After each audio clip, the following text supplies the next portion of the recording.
Winnie the Pooh by AA Milnes. Introduction. If you happen to have read another book about Christopher Robin, you may remember that he once had a swan. Or the swan had Christopher Robin. I don't know which. And that he used to call this swan Pooh. Well, that was a long time ago. And when we said goodbye, we took the name with us, as we didn't think that the swan would want it anymore. Well, when Edward Bear said that he would like an exciting name all to himself, Christopher Robin said at once, without stopping to think, that he was Winnie the Pooh. And he was. So, as I have explained the Pooh part, I will now explain the rest of it. You can't be in London for long without going to the zoo. There are some people who begin the zoo at the beginning, called Way In, and walk as quickly as they can past every cage until they get to the one called Way Out. But the nicest people go straight to the animal they love the most and stay there. So when Christopher Robin goes to the zoo, he goes to where the polar bears are, and he whispers something to the third keeper from the left, and doors are unlocked, and we wander through dark passages and up steep stairs, until at last we come to the special cage, and the cage is opened, and out trots something brown and furry, and with a happy cry of, "Oh, bear!" Christopher Robin rushes into its arms.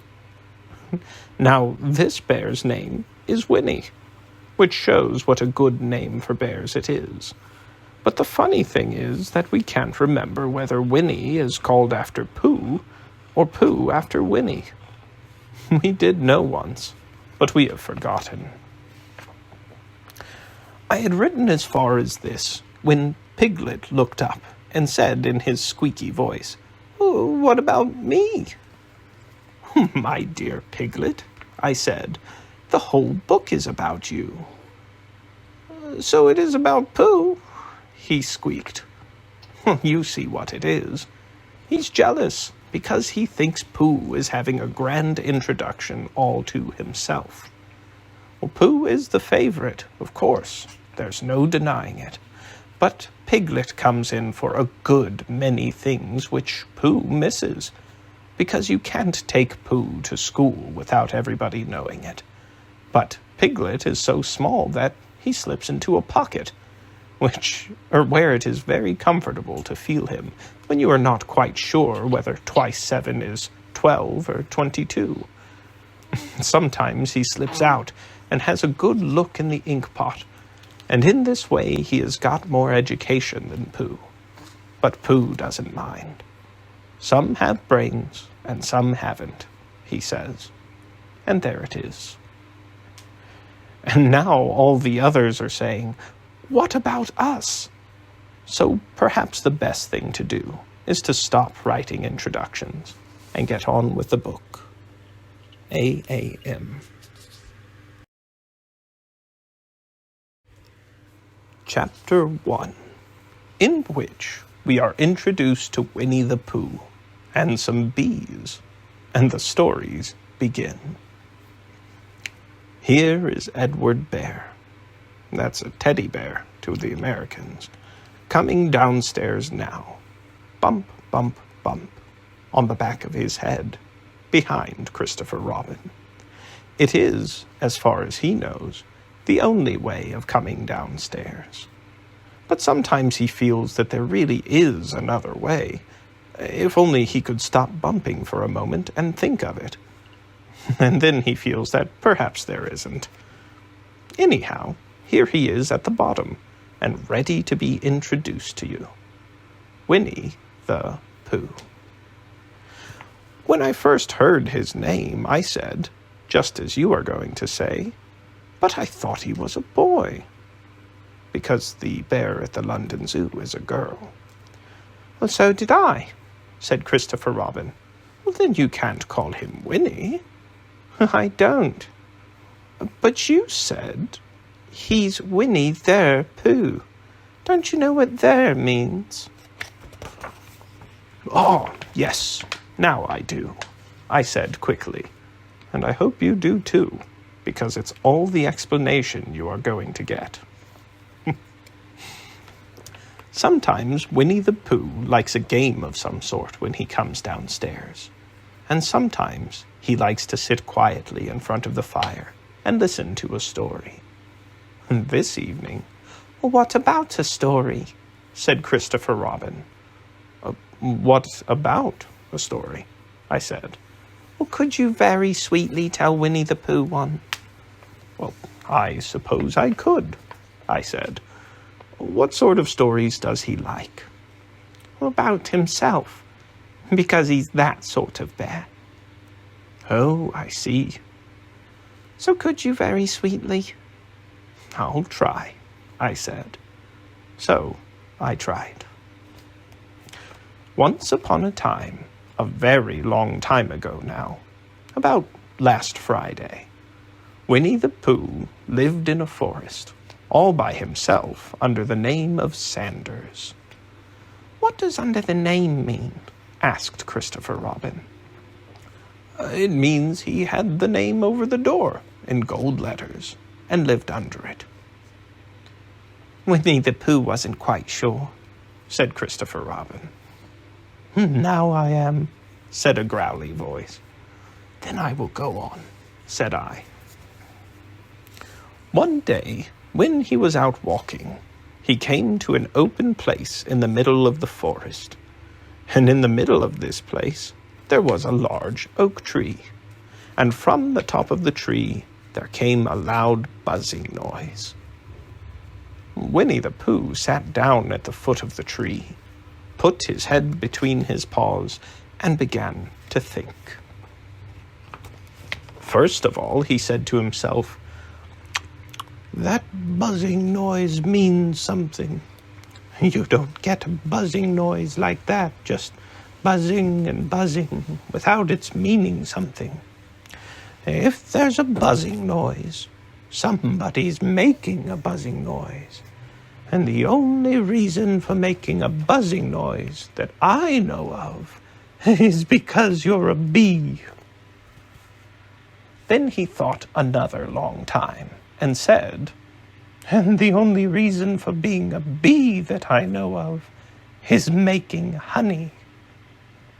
And then he got up and said, "And the only reason for making honey is so I can eat it." So he began to climb the tree. He climbed and he climbed and he climbed, and as he climbed, he sang a little song to himself. It went like this. "Isn't it funny how a bear likes honey? Buzz, buzz, buzz, I wonder why he does." Then he climbed a little further, and a little further, and then just a little further. And by that time he had thought of another song. "It's a very funny thought that if bears were bees, they'd build their nests at the bottom of trees. And that being so, if the bees were bears, we shouldn't have to climb up all these stairs." He was getting rather tired by this time, so that is why he sang a complaining song. He was nearly there now, and if he just stood on that branch... Crack! "Oh, help!" said Pooh, as he dropped 10 feet on the branch below him. "If only I hadn't..." he said, as he bounced 20 feet onto the next branch. "You see, what I meant to do..." he explained, as he turned head over heels and crashed onto another branch 30 feet below. "What I meant to do... of course it was rather..." he admitted, as he slithered very quickly through the next 6 branches. "Well, it all comes, I suppose," he decided as he said goodbye to the last branch, spun round 3 times, and flew gracefully into a gorse bush. Well, it all comes of liking honey so much. Oh, help! He crawled out of the gorse bush, brushed the prickles from his nose, and began to think again. And the first person he thought of was Christopher Robin. Was that me? Said Christopher Robin in an awed voice, hardly daring to believe it. That was you. Christopher Robin said nothing, but his eyes got larger and larger, and his face got pinker and pinker. So Winnie the Pooh went round to his friend Christopher Robin, who lived behind a green door in another part of the forest. Good morning, Christopher Robin, he said. Good morning, Winnie the Pooh, said you. Well, I wonder if you've got such a thing as a balloon about you. A balloon? Oh, yes. I just said to myself coming along, I wonder if Christopher Robin has such a thing as a balloon about him. I just said it to myself, thinking of balloons and wondering. Well, what do you want a balloon for? You said. Winnie the Pooh looked around to see that nobody was listening, put his paw to his mouth, and said in a deep whisper, Honey. But you don't get honey with balloons. I do, said Pooh. Well, it just happened that you had been to a party the day before at the house of your friend Piglet, and you had balloons at the party. You had had a big green balloon, and one of Rabbit's relations had had a big blue one, and had left it behind, being really too young to go to a party at all. And so you had brought the green one and the blue one home with you. Well, which one would you like? You asked Pooh. He put his head between his paws and thought very carefully. Well, it's like this, he said. When you go after honey with a balloon, the great thing is not to let the bees know you're coming. Now, if you have a green balloon, they might think you were only part of the tree and not notice you. And if you have a blue balloon, they might think that you were only part of the sky and not notice you. And the question is, which is most likely? Well, wouldn't they notice you underneath the balloon? You asked. They might, or they might not, said Winnie the Pooh. You never can tell with bees. He thought for a moment and said, I shall try to look like a small black cloud. That will deceive them. Well, then you'd better have the blue balloon, you said. And so it was decided. Well, you both went out with the blue balloon, and you took your gun with you, just in case, as you always did. And Winnie the Pooh went to a very muddy place that he knew of, and rolled until he was black all over. And then, when the balloon was blown up as big, and you and Pooh were both holding on to the string, you let go suddenly, and Pooh Bear floated gracefully up into the sky, and stayed there, level with the top of the tree, and about 20 feet away from it. Hooray! You shouted. Isn't that fine? Shouted Winnie the Pooh down to you. What do I look like? Well, you look like a bear holding on to a balloon, you said. Not, said Pooh anxiously. Not like a small black cloud in the blue sky. Not very much. Oh, well, perhaps it looks up here perhaps from up here it looks different. And as I say, you never can tell with bees. There was no wind to blow him nearer to the tree, so there he stayed. He could see the honey, he could smell the honey, but he couldn't quite reach the honey. And after a while he called down to you. "Christopher Robin," he said in a loud whisper. "Hello." "Well, I think the bees suspect something." "What sort of thing?" "Well, I don't know, but something tells me they're suspicious." "Well, perhaps they think you're after their honey." "Well, it may be that. You never can tell with bees."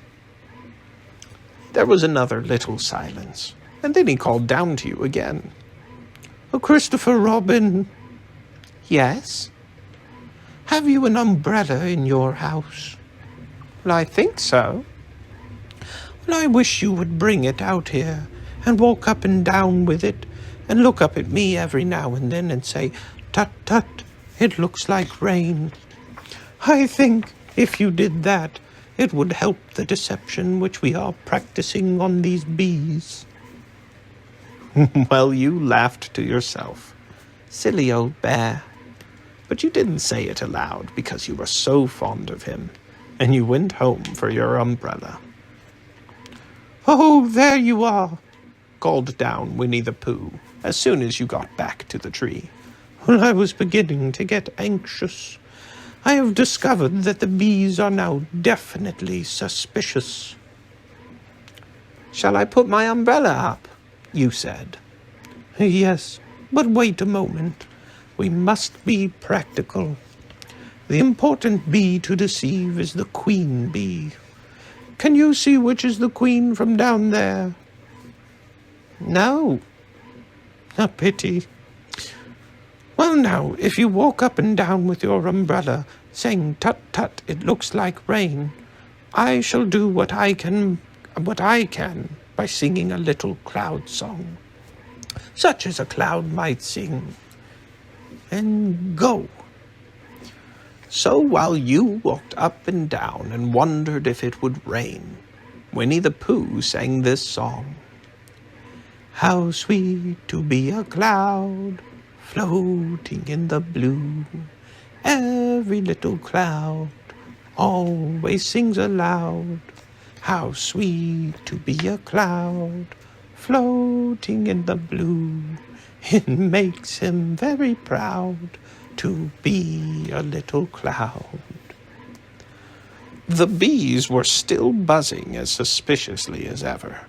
Some of them indeed had left their nest and flew all round the cloud as it began the second verse of this song. And one bee sat down on the nose of the cloud for a moment, and then got up again. "Christopher, Robin," called the cloud. "Yes?" "Well, I have just been thinking, and I have come to a very important decision. These are the wrong sort of bees." "Are they?" "Quite the wrong sort. So I should think that they should make the wrong sort of honey, shouldn't you?" "Would they?" "Yes. So I think I shall come down." "How?" asked you. Winnie the Pooh hadn't thought about this. If he let go of the string, he would fall bump, and he didn't like the idea of that. So he thought for a long time, and then he said, "Oh, Christopher Robin, you must shoot the balloon with your gun. Have you got your gun?" "Of course I have," you said.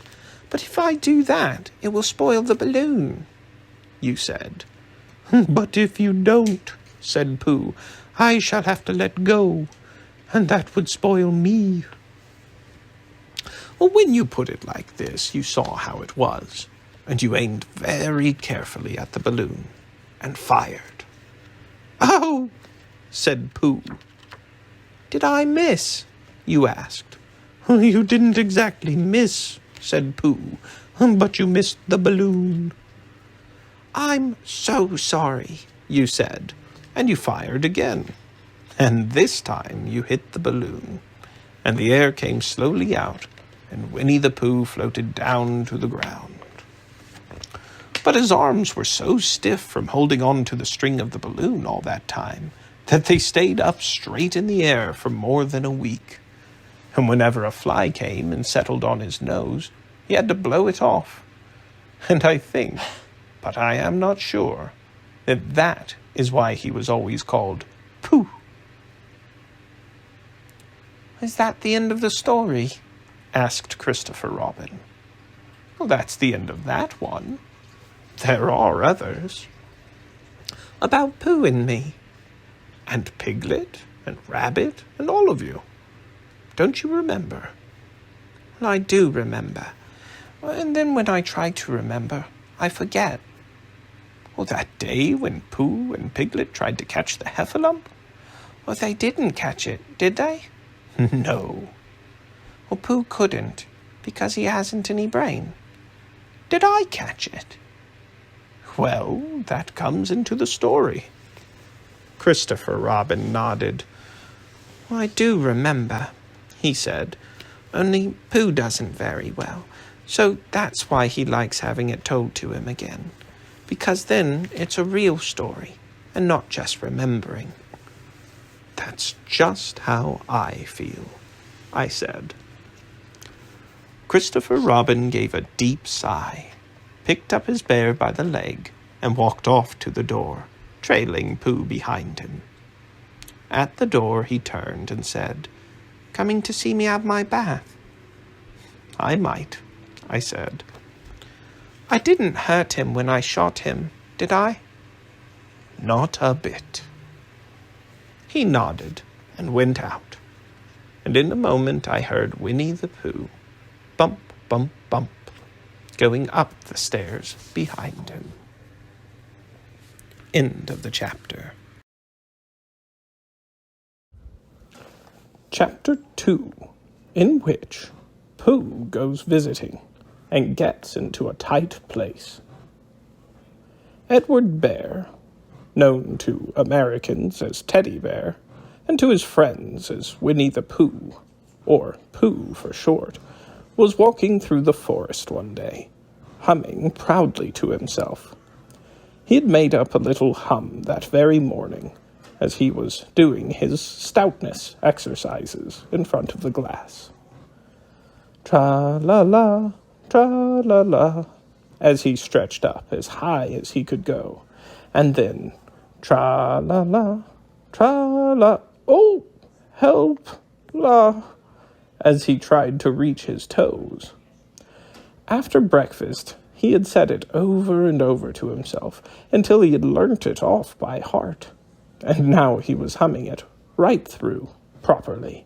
It went like this: tra-la-la, tra-la-la, tra-la-la, tra-la-la, rum-tum, tiddle-um-tum, tiddle-iddle, tiddle-iddle, tiddle-iddle, tiddle-iddle, rum-tum-tum, tiddle-um. Well, he was humming this hum to himself, and, walking along gaily, wondered what everybody else was doing, and what it felt like, being somebody else, when suddenly he came to a sandy bank, and in that bank was a large hole. "Aha," said Pooh, rum-tum-tiddle-um-tum. "If I know anything about anything, that hole means rabbit," he said. "And rabbit means company," he said. "And company means food, and listening to me humming and such like. Rum-tum-tum-tiddle-um." So he bent down, put his head into the hole, and called out, "Is anybody home?" There was a sudden scuffling noise from inside the hole, and then silence. "What I said was, is anybody at home?"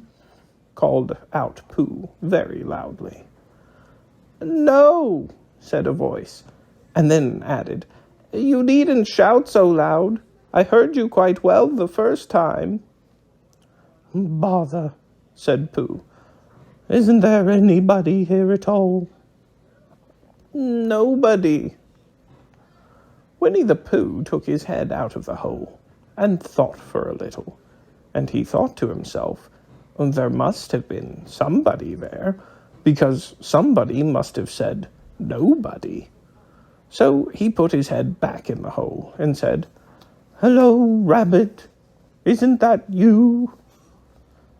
"No," said Rabbit, in a different sort of voice this time. "But isn't that Rabbit's voice?" "I don't think so," said Rabbit. "It isn't meant to be." "Oh," said Pooh. He took his head out of the hole and had another think. And then he put it back and said, "Well, could you very kindly tell me where Rabbit is?" "He's gone to see his friend Pooh Bear, who is a great friend of his." "Oh, but that is me," said Bear, very much surprised. "What sort of me?" "A Pooh Bear." "Are you sure?" said Rabbit, still more surprised. "I'm quite sure," said Pooh. "Oh, well, then, come in." So Pooh pushed and pushed and pushed his way through the hole, and at last he got in. "Oh, you were quite right," said Rabbit, looking at him all over. "It is you. Glad to see you." "Who did you think it was?" "Well, I wasn't quite sure. You know how it is in the forest. One can't have anybody coming into one's house. One has to be careful. What about a mouthful of something?" Pooh always liked a little something at 11 o'clock in the morning, and he was very glad to see Rabbit getting out the plates and mugs. And when Rabbit said, "Honey or condensed milk with your bread?" he was so excited that he said, "Both." And then, so as not to seem greedy, he added, "But don't bother about the bread, please." And for a long time after that, he said nothing. Until at last, humming to himself in a rather sticky voice, he got up, shook Rabbit lovingly by the paw, and said that he must be going on. "Oh, must you?" said Rabbit politely. "Well," said Pooh, "I could stay a little longer if you—" And he tried very hard to look in the direction of the larder. "As a matter of fact," said Rabbit, "I was going out myself directly." "Oh, well then, I'll be going on. Goodbye." "Well, goodbye, if you're sure you won't have any more." "Is there any more?" said Pooh quickly. Rabbit took the covers off the dishes and said no, there wasn't. "I thought not," said Pooh, nodding to himself. "Well, goodbye. I must be going on." So he started to climb out of the hole.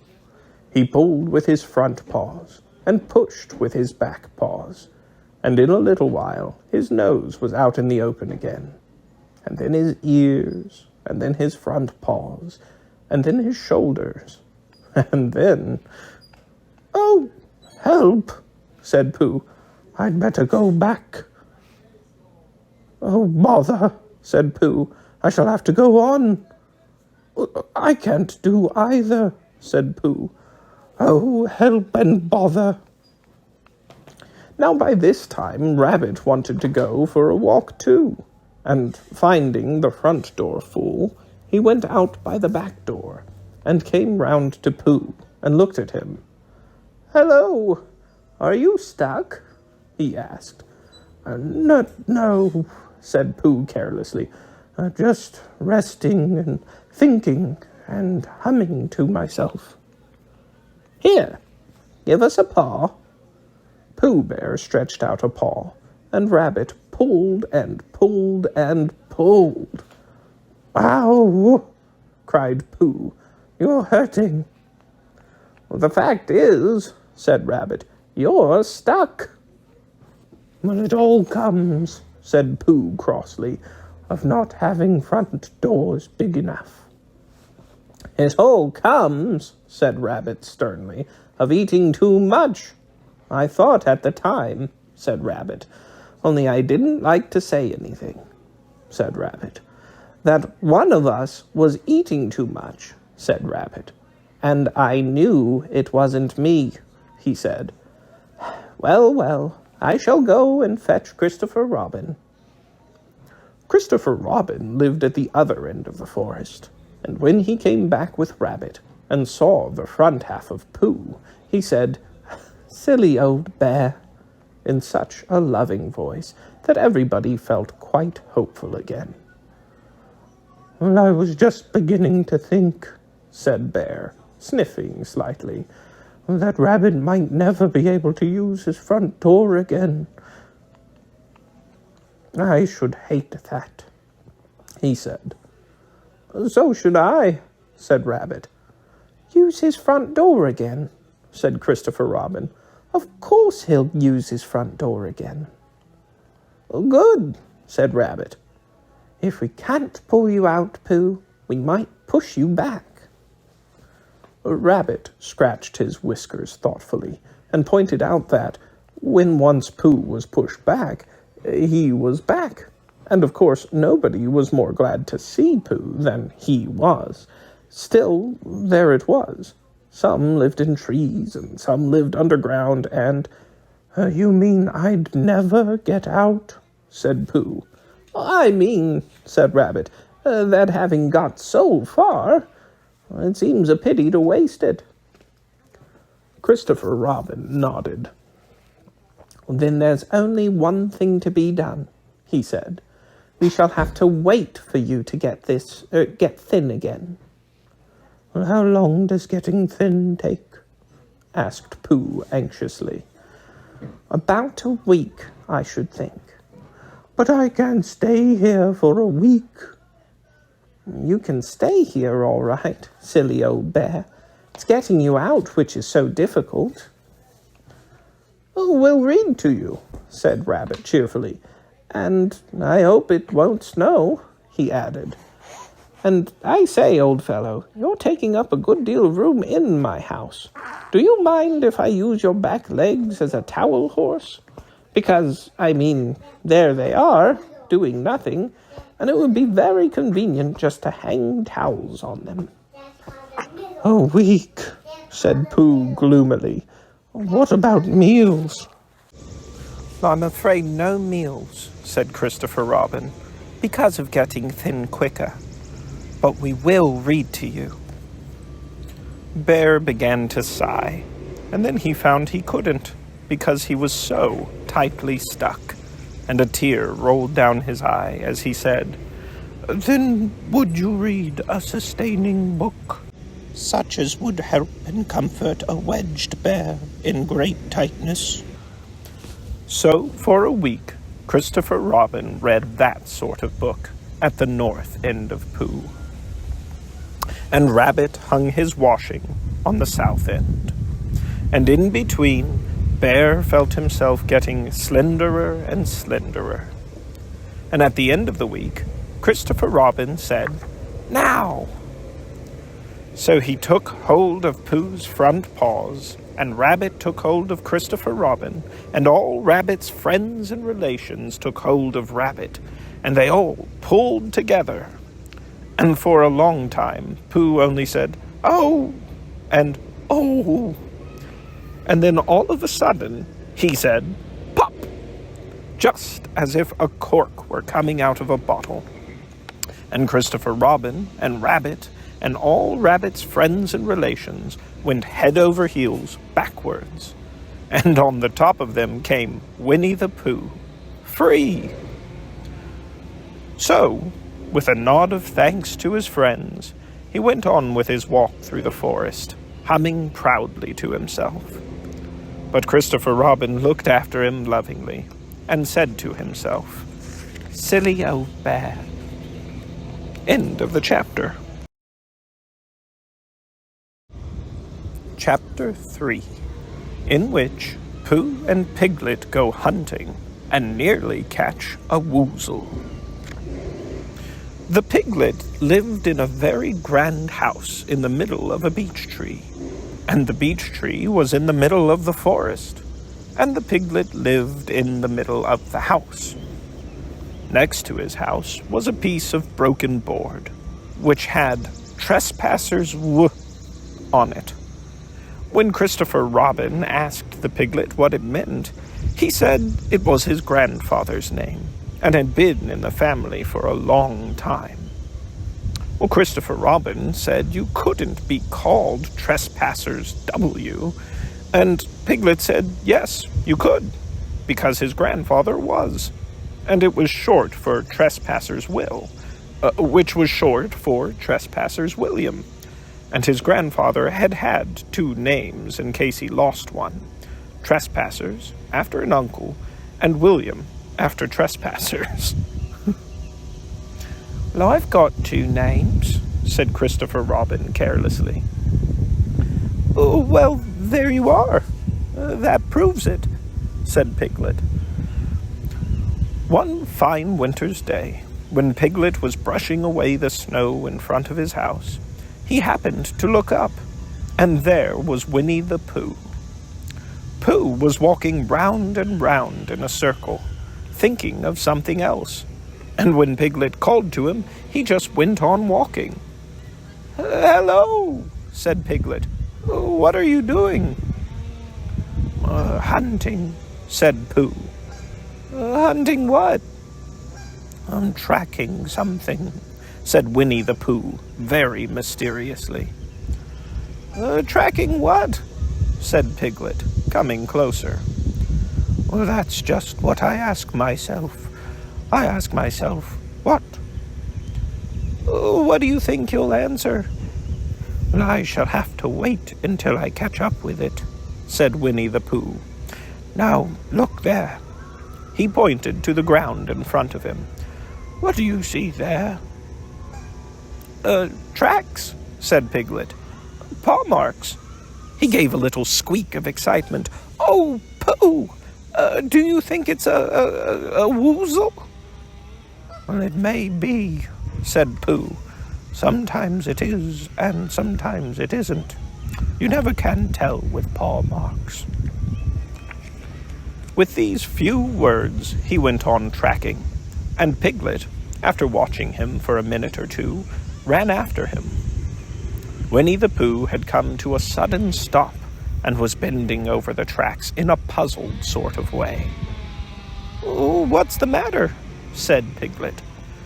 "Well, it's a very funny thing," said Bear, "but there seem to be 2 animals now. This, whatever it was, has been joined by another, whatever it is, and the 2 of them are now proceeding in company. Would you mind coming with me, Piglet, in case they turn out to be hostile animals?" Piglet scratched his ear in a nice sort of way, and said that he had nothing to do until Friday, and would be delighted to come, in case it really was a Woozle. "You mean in case it turns out to be 2 Woozles?" said Winnie the Pooh, and Piglet said that anyhow he had nothing to do until Friday. So off they went together. There was a small spinney of larch trees just there, and it seemed as if the 2 Woozles, if that is what they were, had been going round this spinney, which is a group of trees. So round this spinney went Pooh and Piglet after them. Piglet passing the time by telling Pooh that his grandfather, Trespassers W, what he had done to remove stiffness after tracking, and how his grandfather, Trespassers W, had suffered in his later years from shortness of breath, and other matters of interest. And Pooh, wondering what a grandfather was like, and if perhaps this was 2 grandfathers they were after now, and if so, whether he would be allowed to take one home and keep it, and what Christopher Robin would say. And still the tracks went on in front of them. Suddenly, Winnie the Pooh stopped and pointed excitedly in front of him. "Look!" "What?" said Piglet with a jump. And then, to show that he hadn't been frightened, he jumped up and down once or twice in an exercising sort of way. "The tracks," said Pooh. "A third animal has joined the other two."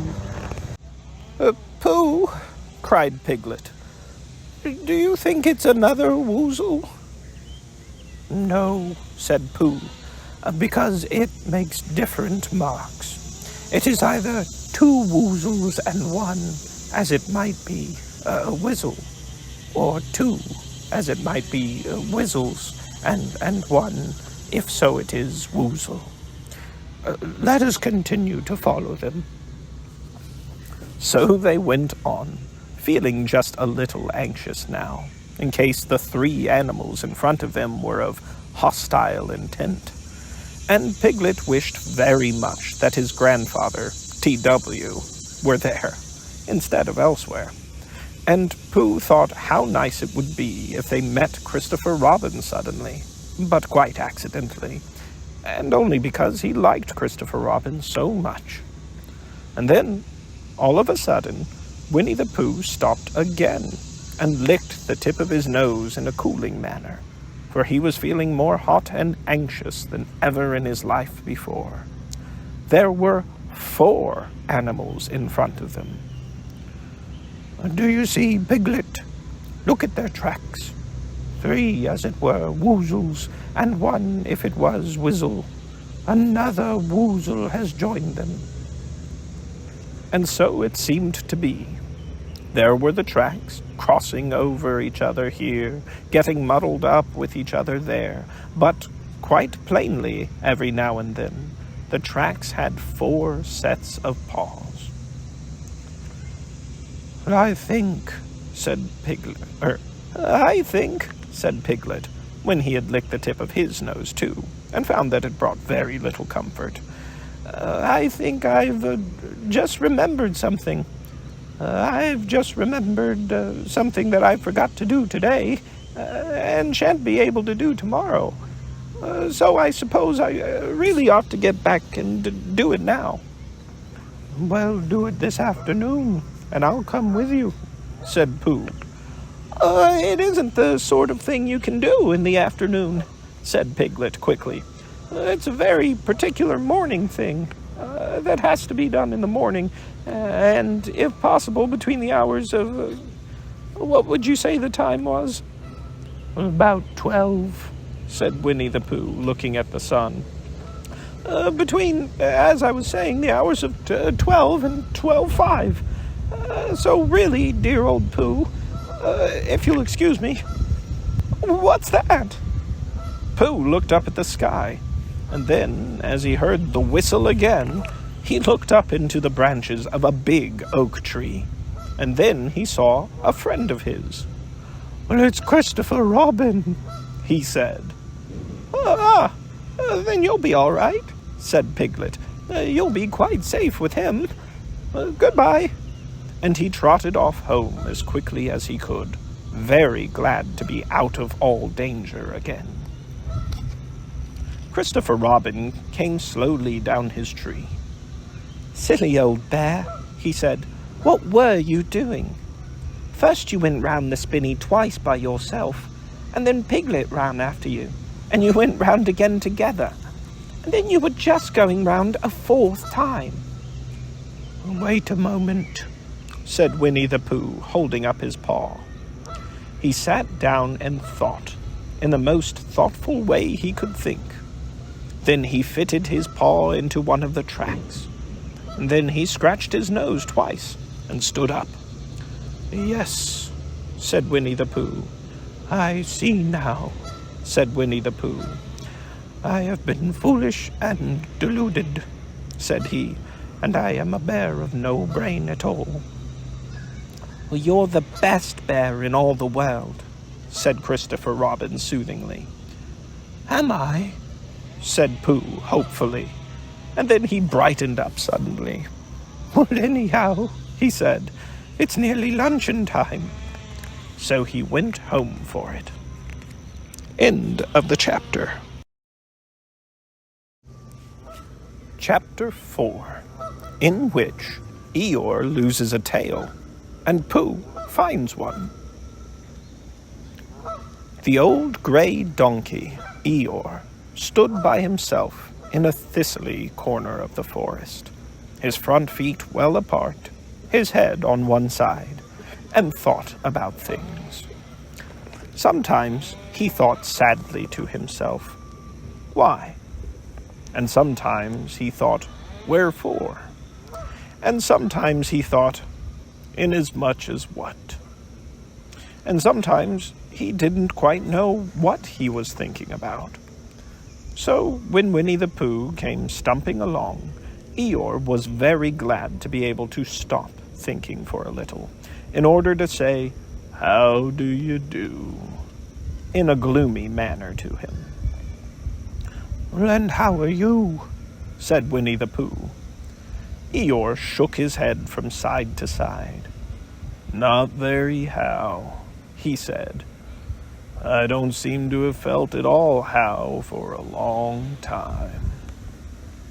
Oh, dear, dear, said Pooh. I am sorry about that. Let's have a look at you. So Eeyore stood there, gazing sadly at the ground, and Winnie the Pooh walked all round him once. Why, what's happened to your tail? He said in surprise. What has happened to it? Said Eeyore. Well, it isn't there. Are you sure? Oh, well, either a tail is there or it isn't there.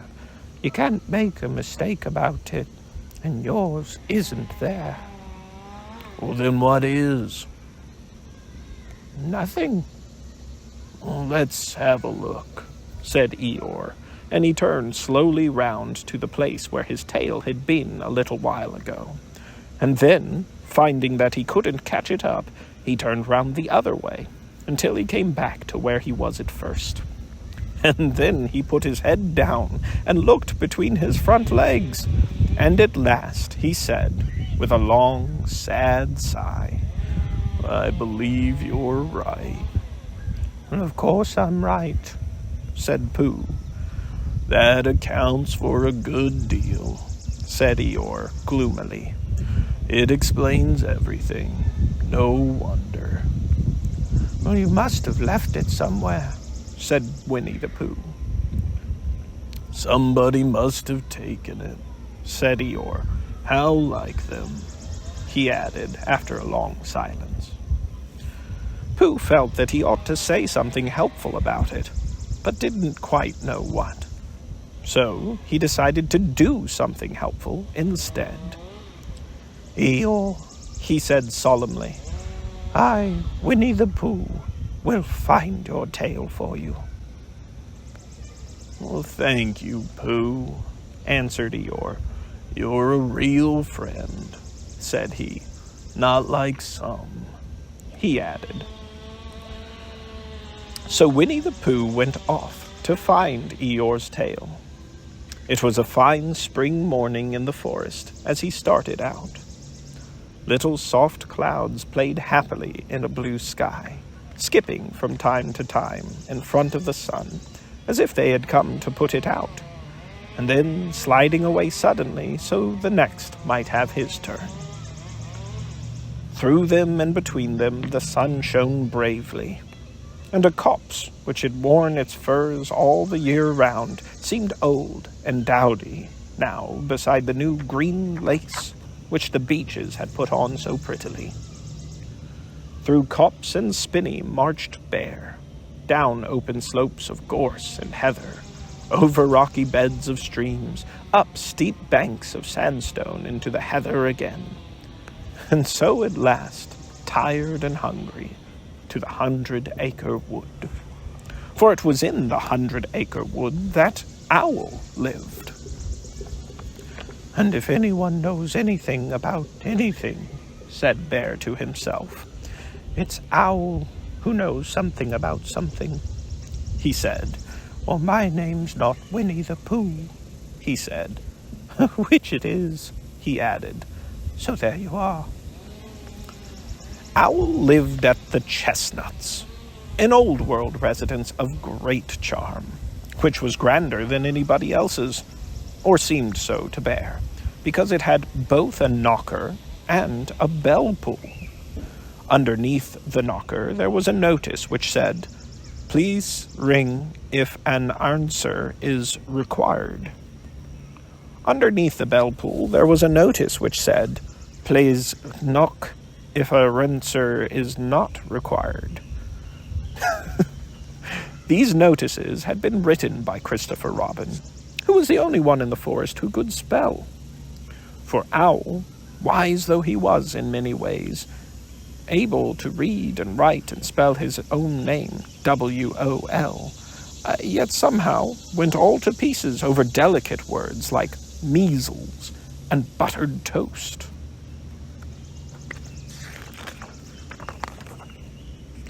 Winnie the Pooh read the two notices very carefully, first from left to right, and afterwards, in case he had missed some of it, from right to left. Then, to make quite sure, he knocked and pulled the knocker, and he pulled and knocked the bell rope. And he called out in a very loud voice, "Owl, I require an answer. It's Bear speaking." And the door opened, and Owl looked out. "Hello, Pooh," he said. "How are things?" "Terrible and sad," said Pooh, "because Eeyore, who is a friend of mine, has lost his tail, and he's moping about it. So could you very kindly tell me how to find it for him?" "Well," said Owl, "the customary procedure in such cases is as follows." What does crust-a-money proceed cake mean?" said Pooh. "For I am a bear of very little brain, and long words bother me." "Well, it means the thing to do." "As long as it means that, I don't mind," said Pooh humbly. "Well, the thing to do is as follows. First, issue a reward. Then..." "Oh, just a moment," said Pooh, holding up his paw. "What do we do to this... what were you saying? You sneezed just as you were going to tell me." "I didn't sneeze." "Yes, you did, Owl." "Excuse me, Pooh, I didn't. You can't sneeze without knowing it." "Well, you can't know it without something having been sneezed." "What I said was, first issue a reward." "You're doing it again," said Pooh sadly. "A reward," said Owl very loudly. "We write a notice to say that we are going to give a large something to anybody who finds Eeyore's tail." I see, said Pooh, nodding his head. "Talking about large somethings," he went on dreamily. "And generally I have a small something about now, about this time in the morning." And he looked wistfully at the cupboard in the corner of Owl's parlor. "Just a mouthful of condensed milk or what have you, with perhaps a lick of honey." "Well then," said Owl, "we write out this notice and we put it up all over the forest." "A lick of honey," murmured the bear to himself. Or not, as the case may be." And he gave a deep sigh, and tried very hard to listen to what Owl was saying. But Owl went on and on, using longer and longer words, until at last he came back to where he started, and he explained that the person to write out this notice was Christopher Robin. "It was he who wrote the ones on my front door for me. Did you see them, Pooh?" For some time now, Pooh had been saying yes and no in turn, with his eyes shut, to all that Owl was saying, and having said yes, yes, last time, he said no, not at all, now, without really knowing what Owl was talking about. "Well, didn't you see them?" said Owl, a little surprised. "Come and look at them now." So they went outside, and Pooh looked at the knocker and the notice below it, and the more he looked at the bell rope, the more he felt that he had seen something like it, somewhere else, some time before. "A handsome bell rope, isn't it?" said Owl. Pooh nodded. "Well, it reminds me of something," he said, "but I can't think what. Where did you get it?" "Well, I just came across it in the forest. It was hanging over a bush, and I thought at first somebody lived there. So I rang it, and nothing happened. Well, and then I rang it very loudly, and it came off in my hand. And as nobody seemed to want it, I took it home, and—" "Owl," said Pooh solemnly, "you made a mistake. Somebody did want it." "Well, who?" "Eeyore, my dear friend Eeyore. He was fond of it." "Fond of it?" "Well, attached to it," said Winnie the Pooh sadly. So with these words he unhooked it and carried it back to Eeyore, and when Christopher Robin had nailed it on in its right place again, Eeyore frisked about the forest, waving his tail so happily that Winnie the Pooh came over all funny, and he had to hurry home for a little snack of something to sustain him. And, wiping his mouth half an hour afterwards, he sang to himself proudly, "Who found the tail? I," said Pooh, "at 1:45. Only it was 11:15, really. I found the tail." End of the chapter. Chapter 5, in which Piglet meets a Heffalump.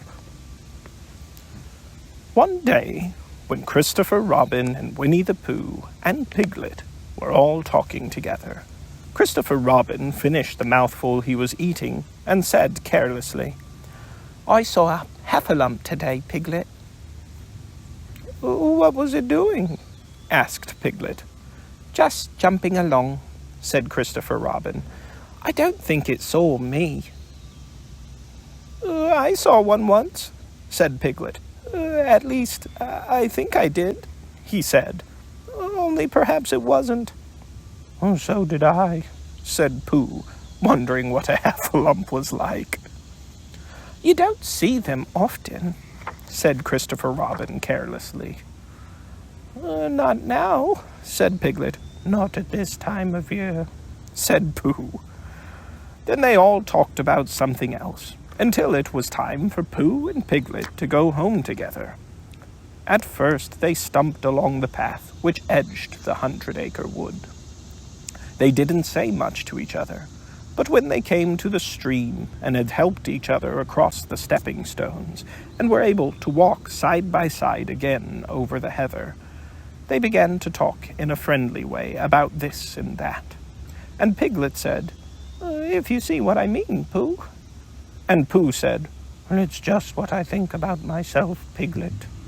And Piglet said, "But on the other hand, Pooh, we must remember." And Pooh said, "Oh, quite true, Piglet, although I had forgotten it for the moment." And then, just as they came to the 6 pine trees, Pooh looked round to see that nobody else was listening, and said in a very solemn voice, "Piglet, I have decided something." "What have you decided, Pooh?" "Well, I've decided to catch a Heffalump." Pooh nodded his head several times as he said this, and waited for Piglet to say, "How?"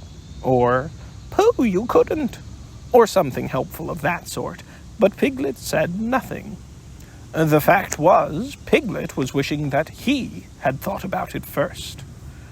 "Well, I shall do it," said Pooh, after waiting a little longer, "by means of a trap. And it must be a cunning trap. So you will have to help me, Piglet." "Pooh," said Piglet, feeling quite happy again now, "I will." And then he said, "How shall we do it?" And Pooh said, "Well, that's just it. How?" And then they sat down together to think it out. Pooh's first idea was... excuse me. Pooh's first idea was that they should dig a very deep pit. And then the Heffalump would come along and fall into the pit and... "Why?" said Piglet. "Why what?" said Pooh. "Why would he fall in?" Pooh rubbed his nose with a paw and said that the Heffalump might be walking along, humming a little song and looking up at the sky, wondering if it would rain. And so he wouldn't see the very deep pit until he was halfway down, and then it would be too late. Piglet said this was a very good trap, but supposing it were raining already? Pooh rubbed his nose again and said that he hadn't thought of that. And then he brightened up and said that if it were raining already, the Heffalump would be looking at the sky wondering if it would clear up. And so he wouldn't see the very deep pit until he was halfway down, when it would be too late. Piglet said that, now that this point had been explained, he thought it a very cunning trap. Pooh was very proud when he heard this, and he felt that the Heffalump was as good as caught already. But there was just one thing which had to be thought about, and it was this. Where should they dig the very deep pit? Piglet said that the best place would be somewhere where a Heffalump was, just before he fell into it, only about a foot further on. "But then he would see us digging it," said Pooh. "Not if he's looking at the sky." "He would suspect," said Pooh, "if he happened to look down." He thought for a long time and then added sadly, "Well, it isn't as easy as I thought. I suppose that's why Heffalumps hardly ever get caught." "That must be it," said Piglet. They sighed and got up, and when they had taken a few gorse prickles out of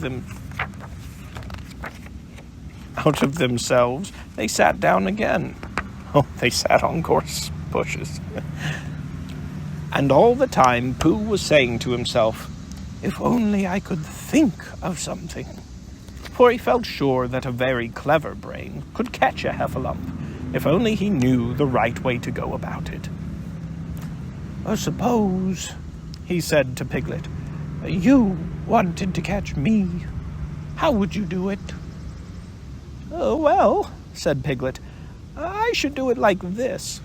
I should make a trap, and I should put a jar of honey in the trap, and you would smell it, and you would go in after it, and I would go in after it," said Pooh excitedly, "only very carefully so as not to hurt myself. And I would get to the jar of honey, and I should lick round the edges first of all, pretending that there wasn't any more. You know, and then I should walk away and think about it a little, and then I should come back and start licking in the middle of the jar, and then..." "Yes, well, never mind about that. There you would be, and there I should catch you. Now the first thing to think of is, what do Heffalumps like?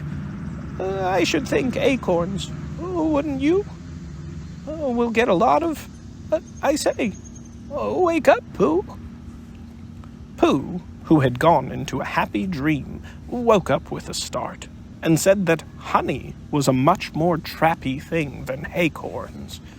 Piglet didn't think so, and they were just going to argue about it when Piglet remembered that, if they put acorns in the trap, he would have to find the acorns. But if they put honey, then Pooh would have to give up some of his own honey. So he said, "All right, honey then," just as Pooh remembered it too, and was going to say, "All right, acorns." Honey.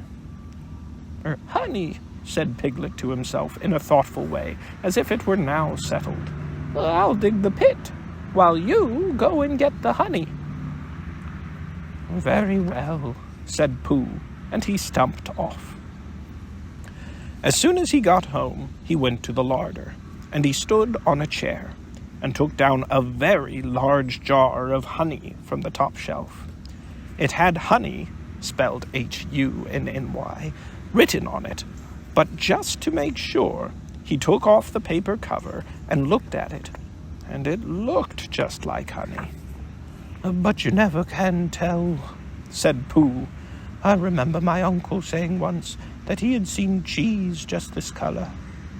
So he put his tongue in and took a large lick. Yes, he said, it is, no doubt about that. And honey, I should say, right down to the bottom of the jar. Unless, of course, he said, somebody put cheese in the bottom just for a joke. Perhaps I'd better go a little further, just in case heffalumps don't like cheese. Same as me. Ah, and he gave a deep sigh. Well, I was right. It is honey, all the way down. Having made certain of this, he took the jar back to Piglet, and Piglet looked up from the bottom of his very deep pit, and said, "Got it?" And Pooh said, "Yes, but it isn't quite a full jar." And he threw it down to Piglet, and Piglet said, "No, it isn't. Is this all that you've got left?" And Pooh said, "Yes," because it was. So Piglet put the jar at the bottom of the pit and climbed out, and they went off home together. "Well, good night, Pooh," said Piglet when they had got to Pooh's house. "And we meet at 6 o'clock tomorrow morning by the pine trees, and see how many heffalumps we've got in our trap." 6 o'clock, Piglet. And have you got any string? No. Why do you want string? To lead them home with. Oh, I think heffalumps come if you whistle. Some do and some don't. You never can tell with heffalumps. Well, good night. Good night. And off Piglet trotted to his house, Trespassers W, while Pooh made his preparations for bed. Some hours later, just as the night was beginning to steal away, Pooh woke up suddenly with a sinking feeling. He had had that sinking feeling before, and he knew what it meant. He was hungry. So he went to the larder, and he stood on a chair and reached up to the top shelf and found nothing. That's funny, he thought. I know I had a jar of honey there, a full jar, full of honey right up to the top, and it said H-U-N-N-Y written on it, so that I should know it was honey. That's very funny. And then he began to wander up and down, wondering where it was, and murmuring a murmur to himself, like this. It's very, very funny, 'cause I know I had some honey, 'cause it had a label on saying honey. A galoptuous full of pop, too, and I don't know where it's got to. No, I don't know where it's gone. Well, it's funny. He had murmured this to himself 3 times in a singing sort of way, when suddenly he remembered he had put it into the cunning trap to catch the heffalump. Oh, bother, said Pooh. It all comes of trying to be kind to heffalumps. And he got back into bed. But he couldn't sleep. The more he tried to sleep, the more he couldn't. He tried counting sheep, which is sometimes a good way of getting to sleep, and, as that was no good, he tried counting Heffalumps. But that was worse, because every Heffalump that he counted was making straight for a pot of Pooh's honey, and eating it all. For some minutes he lay there miserably, but when the 587th Heffalump was licking its jaws and saying to itself, "Very good honey this is. I don't know when I've tasted better," Pooh could bear it no longer. He jumped out of bed, he ran out of the house, and he ran straight to the 6 pine trees. The sun was still in bed, but there was a lightness in the sky over the 100-acre wood, which seemed to be showing that it was waking up, and should soon be kicking off the clothes. In the half-light, the pine trees looked cold and lonely, and the very deep pit seemed deeper than it was, and Pooh's jar of honey at the bottom was something mysterious, a shape and no more. But as he got nearer to it, his nose told him that it was indeed honey, and his tongue came out and began to polish up his mouth, ready for it. "Bother," said Pooh, as he got his nose inside the jar. "A Heffalump has been eating it." And then he thought a little and said, "Oh no, I forgot. I did." Indeed, he had eaten most of it, but there was a little left at the very bottom of the jar, and he pushed his head right in and began to lick. By and by, Piglet woke up. As soon as he woke, he said to himself, "Oh," and then he said bravely, "Yes," and then still more bravely, "Quite so." But he didn't feel very brave, for the word which was really jiggeting about in his brain was Heffalumps. What was a Heffalump like? Was it fierce? Did it come when you whistled? And how did it come? Was it fond of pigs at all? If it was fond of pigs, did it make any difference what sort of pig? Supposing it was fierce with pigs, would it make any difference if the pig had a grandfather called Trespassers William? He didn't know the answer to any of these questions, and he was going to see his first Heffalump in about an hour from now. Of course, Pooh would be with him, and it was much more friendly with two. But suppose Heffalumps were very fierce with pigs and bears. Wouldn't it be better to pretend that he had a headache and couldn't go up to the 6 pine trees this morning? But then suppose that it was a very fine day, and there was no Heffalump in the trap. Here he would be, in bed all the morning, simply wasting his time for nothing. What should he do? And then he had a clever idea. He would go up very quietly to the 6 pine trees now, peep very cautiously into the trap, and see if there was a Heffalump there. And if there was, he would go back to bed, and if there wasn't, he wouldn't. So off he went. At first he thought that there wouldn't be a Heffalump in the trap, and then he thought that there would. And as he got nearer, he was sure that there would, because he could hear it Heffalumping about like anything. "Oh dear, oh dear, oh dear," said Piglet to himself, and he wanted to run away. But somehow, having got so near, he felt that he must just see what a Heffalump was like. So he crept to the side of the trap and looked in. And all the time, Winnie the Pooh had been trying to get the honey jar off his head. The more he shook it, the more tightly it stuck. "Bother," he said inside the jar, and "Oh, help," and mostly, "Oh." And he tried bumping it against things, but as he couldn't see what he was bumping it against, it didn't help him. And he tried to climb out of the trap, but as he could see nothing but jar, and not much of that, he couldn't find his way. So at last he lifted up his head, jar and all, and made a loud roaring noise of sadness and despair. And it was at that moment that Piglet looked down. "Help! Help!" cried Piglet. "Heffalump! Oh, horrible Heffalump!" and he scampered off as hard as he could, still crying out, "Help! Help! A heffable horrolump! A huff! A hellable horrolump! A hoffable hellerump!"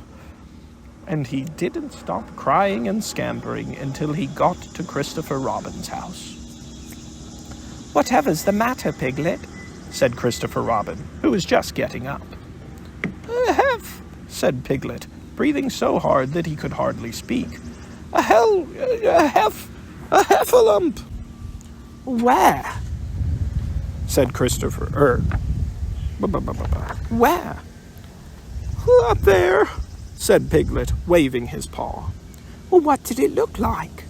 Well, it had the biggest head you ever saw, Christopher Robin. A great, enormous thing. Like nothing. A huge, big, like an enormous big nothing. Like a jar." "Well," said Christopher Robin, putting on his shoes, "I shall go and look at it. Come on." Piglet wasn't afraid if he had Christopher Robin with him, so off they went. "I can hear it, can't you?" said Piglet anxiously as they got near. "I can hear something," said Christopher Robin. It was Pooh, bumping his head against a tree root he had found. "There," said Piglet. "Isn't it awful?" And he held on tight to Christopher Robin's hand. Suddenly, Christopher Robin began to laugh, and he laughed, and he laughed, and he laughed. And while he was still laughing, crash went the Heffalump's head against the tree root. Smash went the jar, and out came Pooh's head again. When Piglet saw what a foolish piglet he had been, and he was so ashamed of himself that he ran... Then Piglet saw what a foolish piglet he had been, and he was so ashamed of himself that he ran straight off home and went to bed with a headache. But Christopher Robin and Pooh went home to breakfast together. "Oh, Bear," said Christopher Robin, "how I love you." "So do I," said Pooh. End of the chapter. Chapter 6, in which Eeyore has a birthday and gets 2 presents. Eeyore, the old gray donkey, stood by the side of the stream and looked at himself in the water. "Pathetic," he said. "That's what it is. Pathetic." He turned and walked slowly down the stream for 20 yards, splashed across it, and walked slowly back on the other side. Then he looked at himself in the water again. "As I thought," he said. "No better from this side. But nobody minds. Nobody cares. Pathetic. That's what it is." There was a crackling noise in the bracken behind him, and out came Pooh. "Oh, good morning, Eeyore," said Pooh. "Good morning, Pooh Bear," said Eeyore gloomily. "If it is a good morning," said Eeyore, he said, "which I doubt," said he. "Why? What's the matter?" "Oh, nothing, Pooh Bear, nothing. We can't all, and some of us don't. That's all there is to it." "Oh, can't all what?" said Pooh, rubbing his nose. "Gaiety, song and dance. Here we go round the mulberry bush." "Oh," said Pooh. He thought for a long time and then asked, "What mulberry bush is it?" "Bonhomie," went on Eeyore gloomily, a French word meaning bonhomie. He explained. "Well, I'm not complaining, but there it is." Pooh sat down on a large stone and tried to think this out. Well, it sounded like to him like a riddle, and he was never much good at riddles, being a bear of very little brain. So he sang Cottleston Pie instead. Cottleston, Cottleston, Cottleston Pie. A fly can't bird, but a bird can fly. Ask me a riddle, and I reply. Cottleston, Cottleston, Cottleston Pie. That was the first verse. When he had finished it, Eeyore didn't actually say that he didn't like it, so Pooh very kindly sang the second verse to him. A Cottleston, Cottleston, Cottleston Pie. A fish can't whistle, and neither can I. Ask me a riddle, and I reply. Cottleston, Cottleston, Cottleston Pie. Eeyore still said nothing at all, so Pooh hummed the third verse quietly to himself. Cottleston, Cottleston, Cottleston Pie. Why does a chicken? I don't know why. Ask me a riddle, and I reply. Cottleston, Cottleston, Cottleston Pie. That's right, said Eeyore. Sing, tiddly, umpty-too. Here we are gathering nuts in May. Enjoy yourself. Well, I am, said Pooh. Well, some can, said Eeyore. Well, why, what's the matter? Is anything the matter? Well, you seem so sad, Eeyore. Well, sad? Why should I be sad? It's my birthday, the happiest day of the year. Well, your birthday, said Pooh in great surprise. Well, of course it is. Can't you see? Look at all the presents I've had. He waved a foot from side to side. Look at the birthday cake, candles and pink sugar. Oh, Pooh looked, first to the right, and then to the left. Presents, said Pooh. Birthday cake, said Pooh. Where? Well, can't you see them? No, said Pooh. Neither can I, said Eeyore. Joke, he explained. Ha ha. Pooh scratched his head, being a little puzzled by all this. But is it really your birthday? He asked. It is. Oh, well, many happy returns of the day, Eeyore. And many happy returns to you, Pooh Bear. Oh, but it isn't my birthday. No, it's mine. But you said many happy returns. Well, why not? You don't always want to be miserable on my birthday, do you? Oh, I see, said Pooh. It's bad enough, said Eeyore, almost breaking down. Being miserable myself, what with no presents and no cake and no candles, and no proper notice taken of me at all. But if everybody else is going to be miserable too... Well, this was too much for Pooh. Oh, stay there, he called to Eeyore as he turned and hurried back home as quick as he could, for he felt that he must get poor Eeyore a present of some sort at once, and he could always think of a proper one afterward.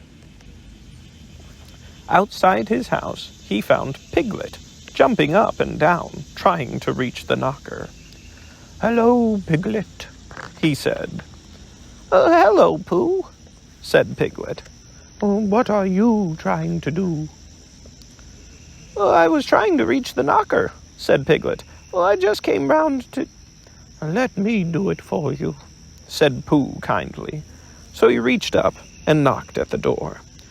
Well, I have just seen Eeyore, he began, and poor Eeyore is in a very sad condition, because it's his birthday, and nobody has taken notice of it.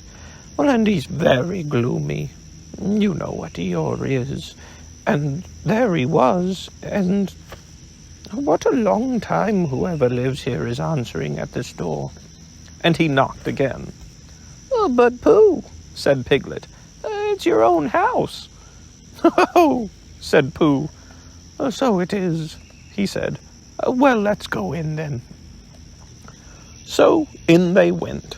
The first thing Pooh did was to go to the cupboard to see if he had quite a small jar of honey left.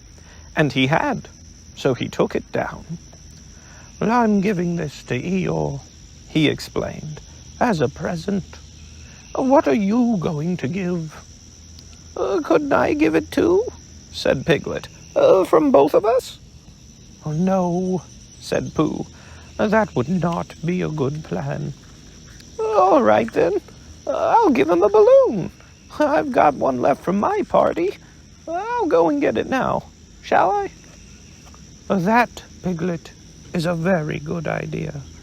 It is just what Eeyore wants to cheer him up. Nobody can be uncheered with a balloon. So off Piglet trotted, and in the other direction went Pooh with his jar of honey. It was a warm day, and he had a long way to go. He hadn't gone more than halfway when a sort of funny feeling began to creep all over him.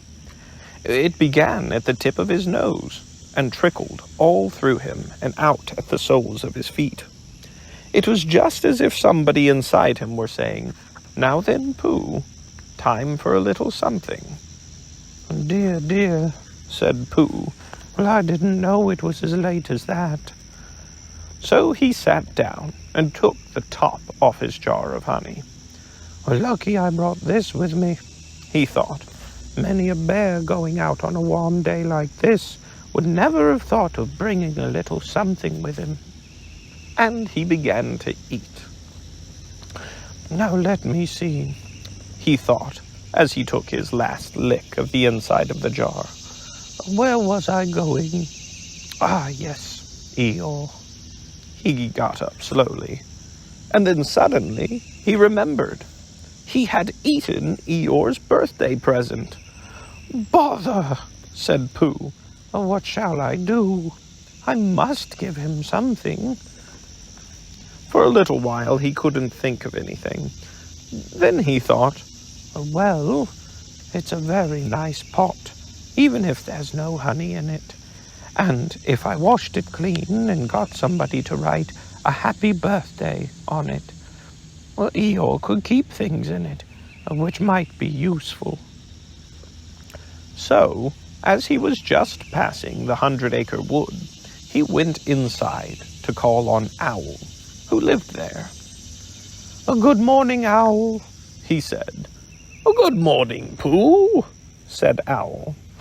Many happy returns of Eeyore's birthday, said Pooh. Oh, is that what it is?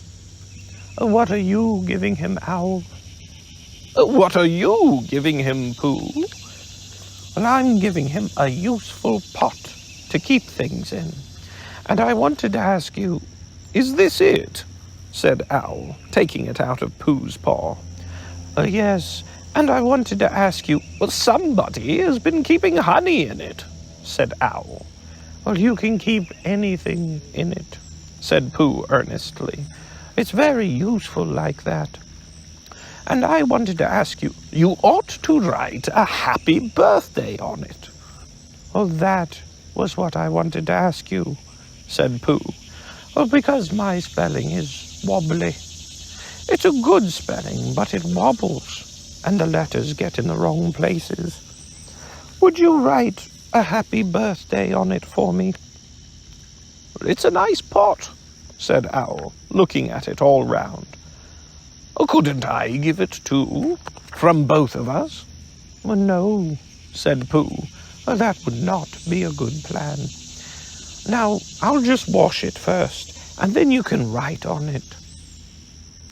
Well, he washed the pot out and dried it, while Owl licked the end of his pencil and wondered how to spell birthday. Can you read, Pooh? He asked, a little anxiously. There's a notice about knocking and ringing outside my door, which Christopher Robin wrote. Could you read it? Christopher Robin told me what it said, and then I could. Well, I'll tell you what this says, and then you'll be able to. So Owl wrote, And this is what he wrote. Hippie path p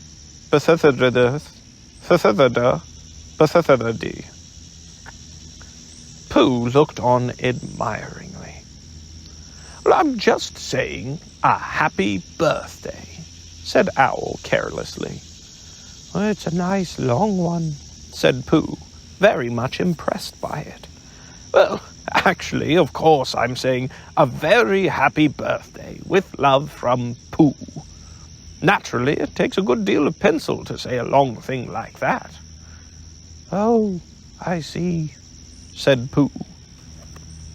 While all this was happening, Piglet had gone back to his own house to get Eeyore's balloon. He held it very tightly against himself, so that it shouldn't blow away, and he ran as fast as he could so as to get it to Eeyore before Pooh did, for he thought that he would like to be the first one to give a present, just as if he had thought of it without being told by anybody.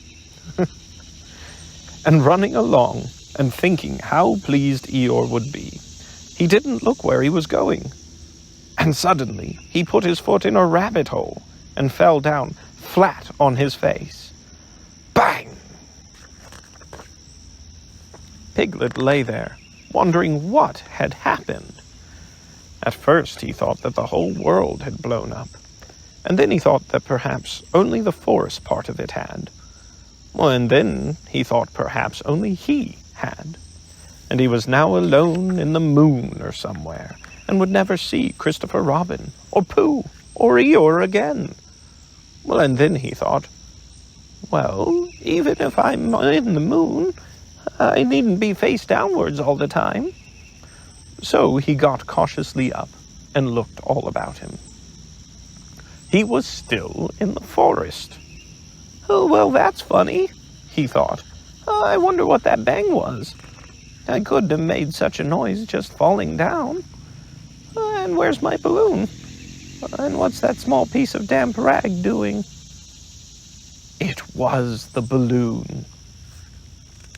Oh, dear, said Piglet. Oh, dear, oh, dear, oh, dearie, dear.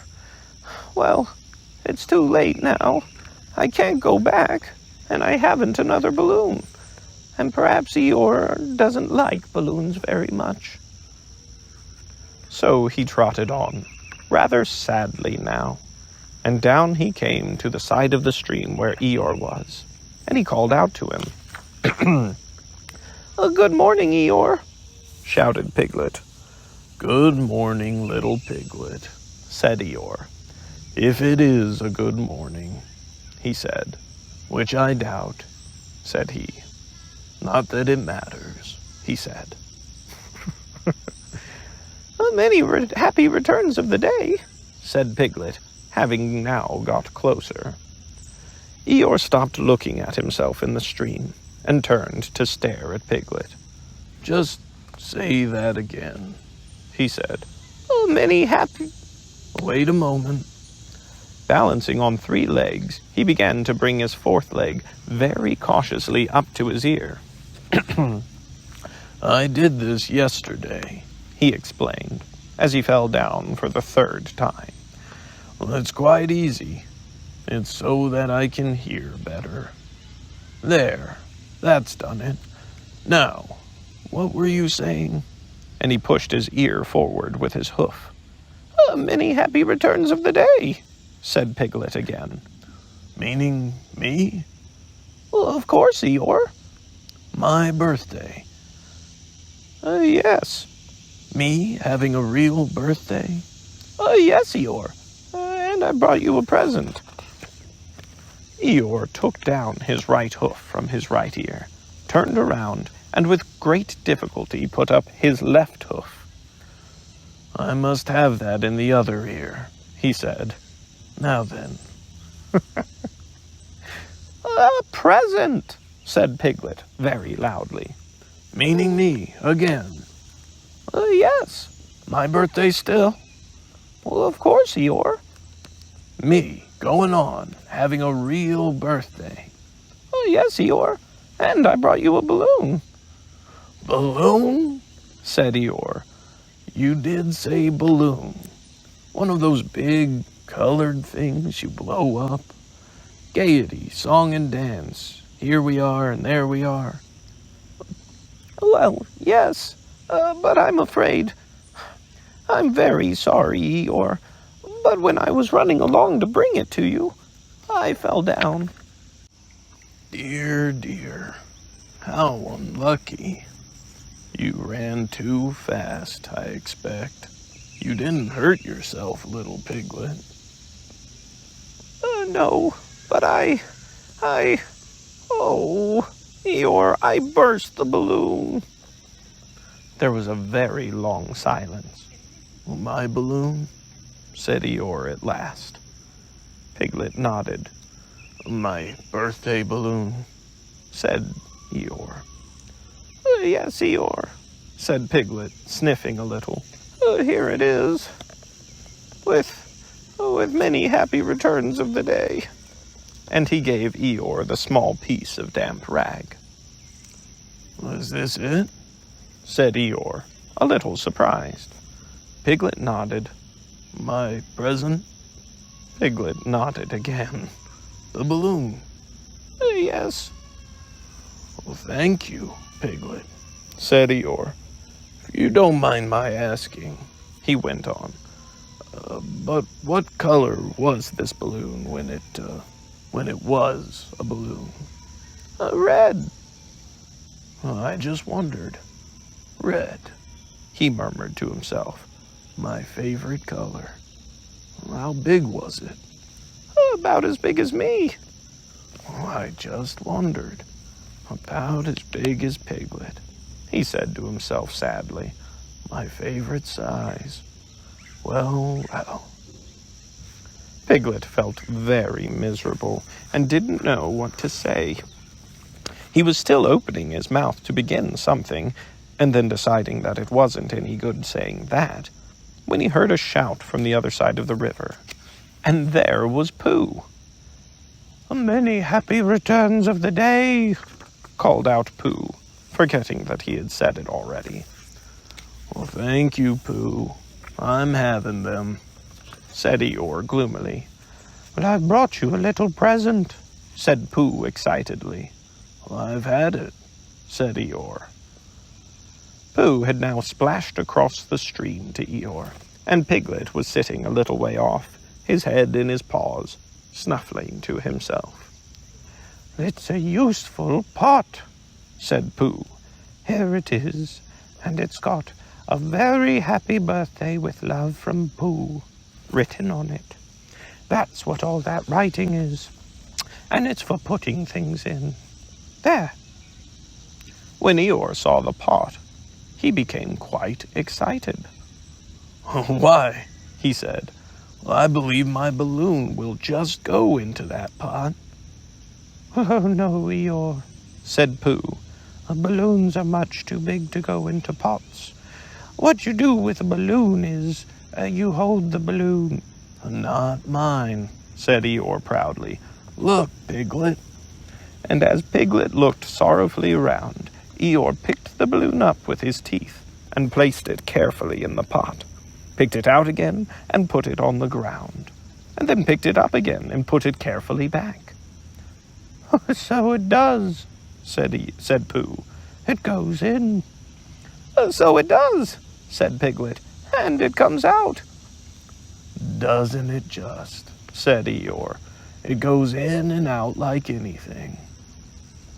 Well, I'm very glad, said Pooh happily, that I thought of giving you a useful pot to put things in. And I'm very glad, said Piglet happily, that I thought of giving you something to put in a useful pot. But Eeyore wasn't listening.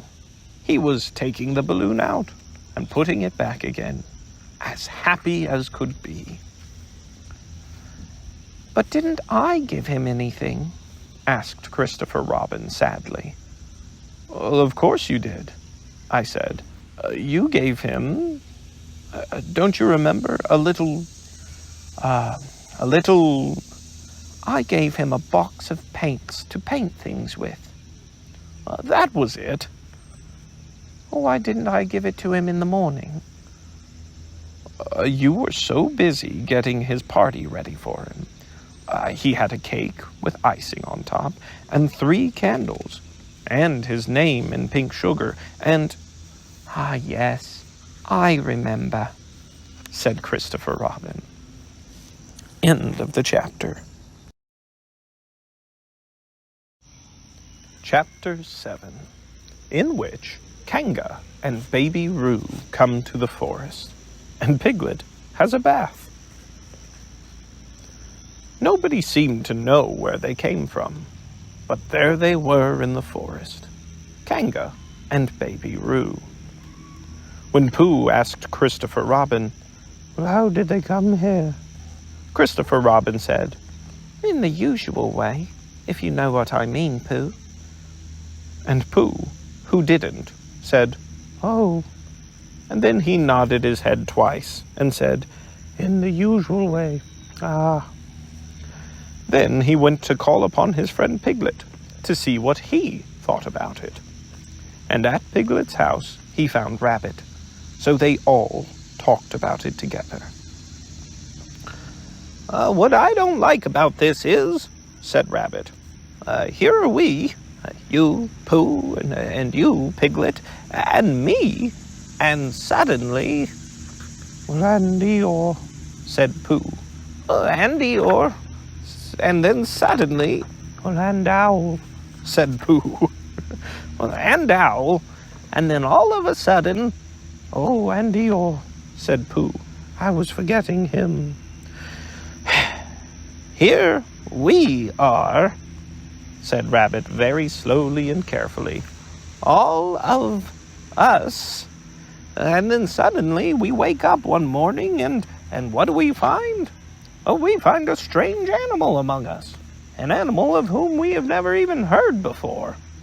An animal who carries her family about with her in her pocket. Suppose I carried my family about with me in my pocket. How many pockets should I want? 16, said Piglet. 17, isn't it? Said Rabbit. And one more for a handkerchief. That's 18. 18 pockets in one suit. I haven't time. There was a long and thoughtful silence, and then Pooh, who had been frowning very hard for some minutes, said, "Well, I make it 15. What? Said Rabbit. 15. 15 what? Your family. What about them? Pooh rubbed his nose and said that he thought Rabbit had been talking about his family. Did I? Said Rabbit carelessly. Yes, you said. Never mind, Pooh, said Piglet impatiently. The question is, what are we going to do about Kanga? Oh, I see, said Pooh. The best way, said Rabbit, would be this. The best way would be to steal Baby Roo and hide him. And then when Kanga says, "Where's Baby Roo?" we say, "Aha!" "Aha!" said Pooh, practicing. "Aha! Aha!" "Of course," he went on, "we could say aha, even if we hadn't stolen Baby Roo." "Pooh," said Rabbit kindly, "you haven't any brain." "I know," said Pooh humbly. "We say aha so that Kanga knows that we know where Baby Roo is, if you promise to go away from the forest and never come back. Now, don't talk while I think." Pooh went into a corner and tried saying aha in that sort of voice. Sometimes it seemed to him that it just did mean what Rabbit said, and sometimes it seemed to him that it didn't. "Well, I suppose it's just practice," he thought. "I wonder if Kanga will have to practice too, so as to understand it." There's just one thing, said Piglet, fidgeting a bit. I was talking to Christopher Robin, and he said that Kanga was generally regarded as one of the fiercer animals. I am not frightened of fierce animals in the ordinary way, but it's well known that if one of the fiercer animals is deprived of its young, it becomes as fierce as two of the fiercer animals, in which case, aha, is perhaps a foolish thing to say. Piglet, said Rabbit, taking out a pencil and licking the end of it, you haven't any pluck. It is hard to be brave, said Piglet, sniffing slightly, when you're only a very small animal. Rabbit, who had begun to write very busily, looked up and said, It is because you are a very small animal that you will be useful in this adventure to us. Piglet was so excited at the idea of being useful that he forgot to be frightened anymore. And when Rabbit went on to say that kangas were only fierce during the winter months, being at other times of an affectionate disposition, he could hardly sit still. He was so eager to begin being useful at once. What about me? Said Pooh sadly. I suppose I shan't be useful. Never mind, Piglet. Or Pooh, said Piglet comfortingly. Another time, perhaps. Without Pooh, said Rabbit solemnly as he sharpened his pencil, the adventure would be impossible. Oh, said Piglet, and tried not to look disappointed. But Pooh went into a corner of the room and said proudly to himself, Impossible without me. That sort of bear. Now listen, all of you, said Rabbit when he had finished writing, and Pooh and Piglet sat listening very eagerly with their mouths open. This was what Rabbit read out. A plan to capture Baby Roo. 1. General remarks. Kanga runs faster than any of us, even me. 2. More general remarks. Kanga never takes her eye off Baby Roo, except when he's safely buttoned up in her pocket. 3. Therefore, if we are to capture Baby Roo, we must get a long start, because Kanga runs faster than any of us, even me. C1. A thought. If Roo had jumped out of Kanga's pocket and Piglet had jumped in, Kanga wouldn't know the difference, because Piglet is a very small animal. 5. Like Roo. 6. But Kanga would have to be looking the other way first, so as not to see Piglet jumping in. 7. C2. Which is that she never takes her eye off Baby Roo. 8. Another thought. But if Pooh was talking to her very excitedly, she might look the other way for a moment. 9. And then I, being Rabbit, could run away with Pooh, or with Roo. 10. Quickly. 11. And Kanga wouldn't discover the difference until afterwards.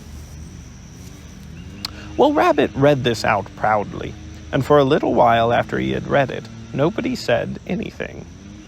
And then Piglet, who had been opening and shutting his mouth without making any noise, managed to say very huskily, And afterwards?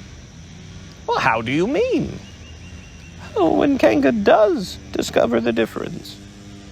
Then we all say, aha! All three of us? Yes. Oh.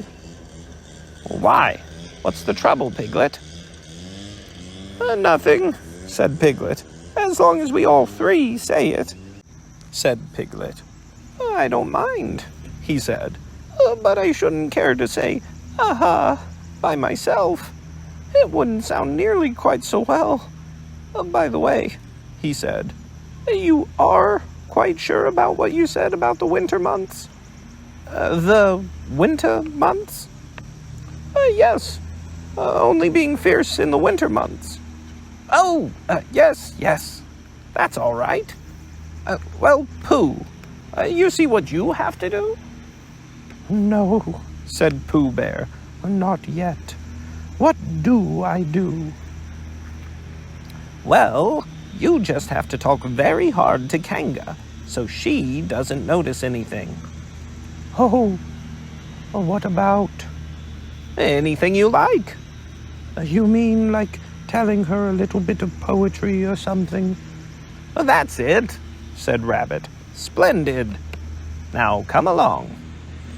So they all went out to look for Kanga. Kanga and Roo were spending a quiet afternoon in a sandy part of the forest. Baby Roo was practicing very small jumps in the sand and falling down mouse holes and climbing out of them.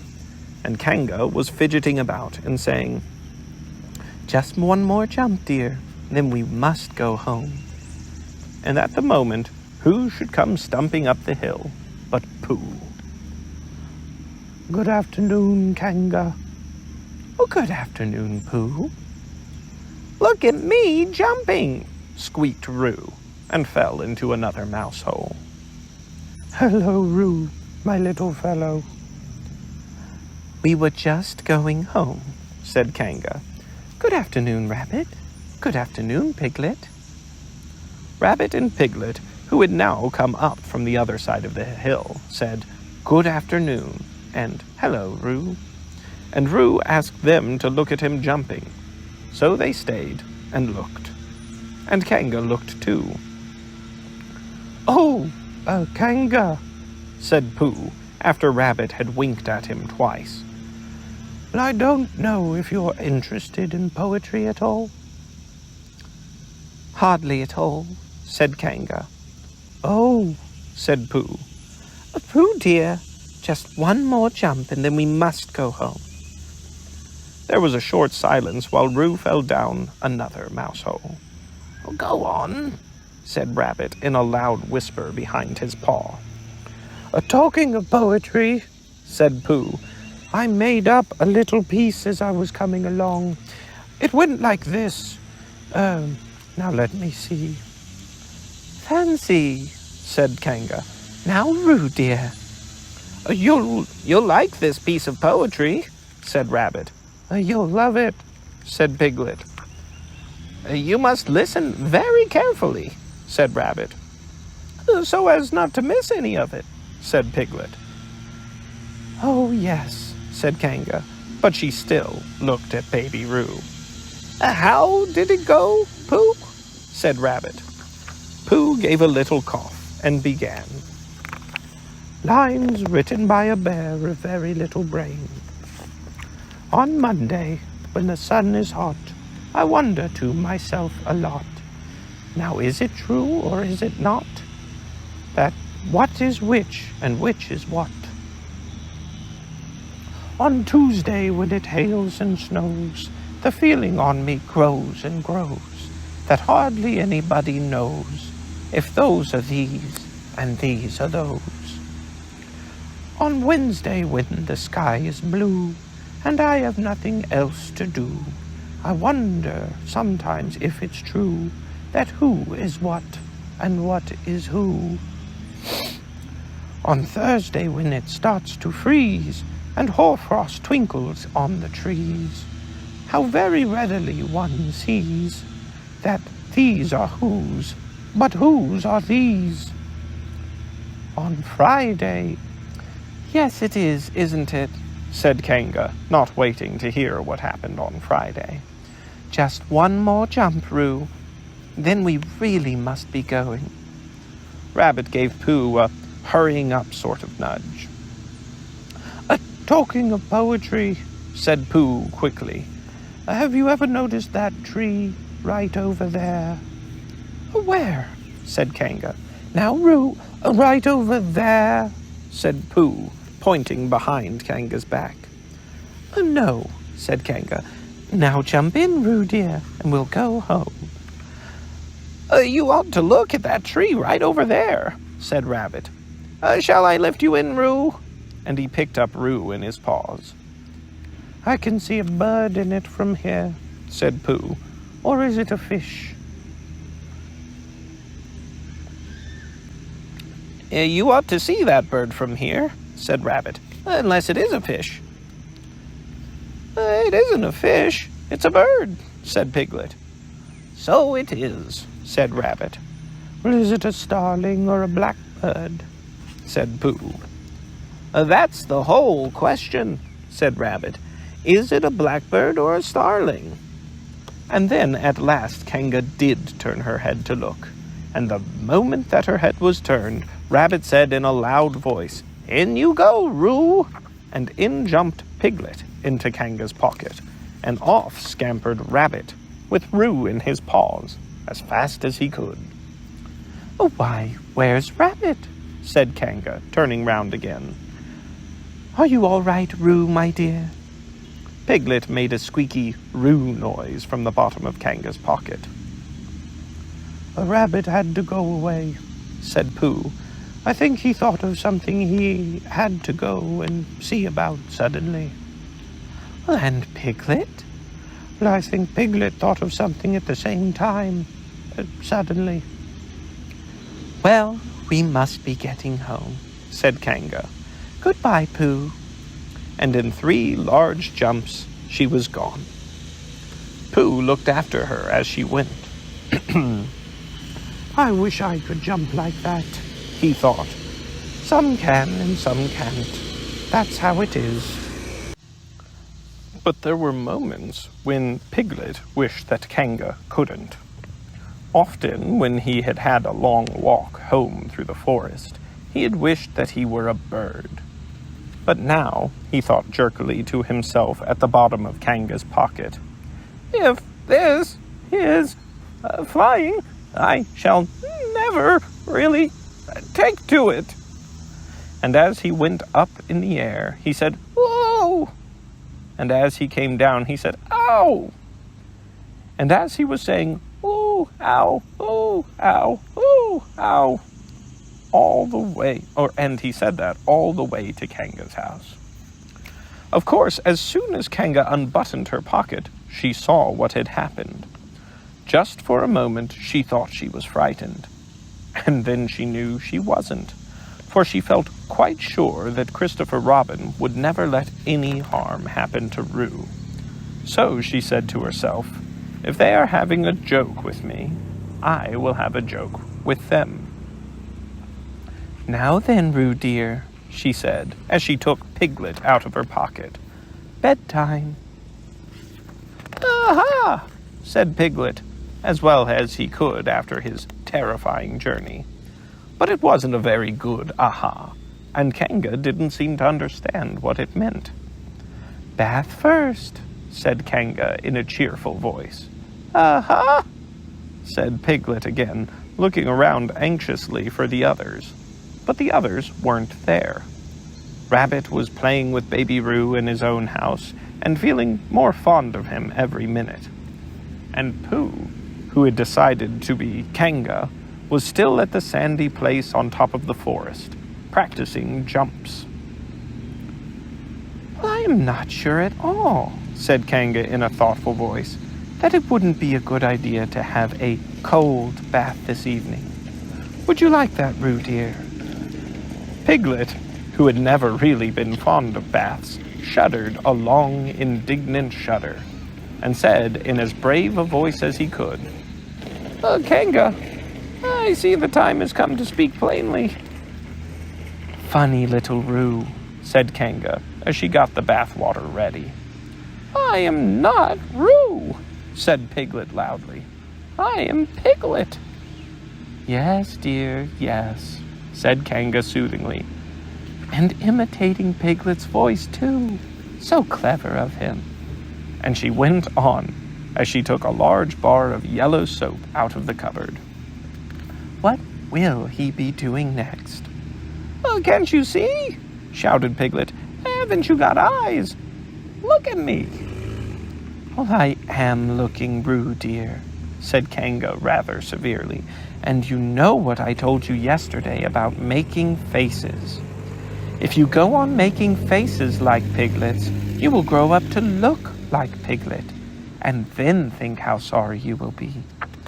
Now then, into the bath, and don't let me have to speak to you about it again. Before he knew where he was, Piglet was in the bath, and Kanga was scrubbing him very firmly with a large leathery flannel. Ow! cried Piglet. Oh, let me out! I'm Piglet! Don't open your mouth, dear, or the soap goes in, said Kanga. There, what did I tell you?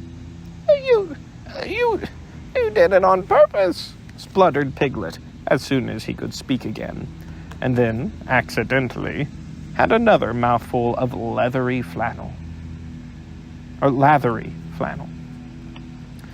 That's right, dear. Don't say anything, said Kanga, and in another minute Piglet was out of the bath and being rubbed dry with a towel.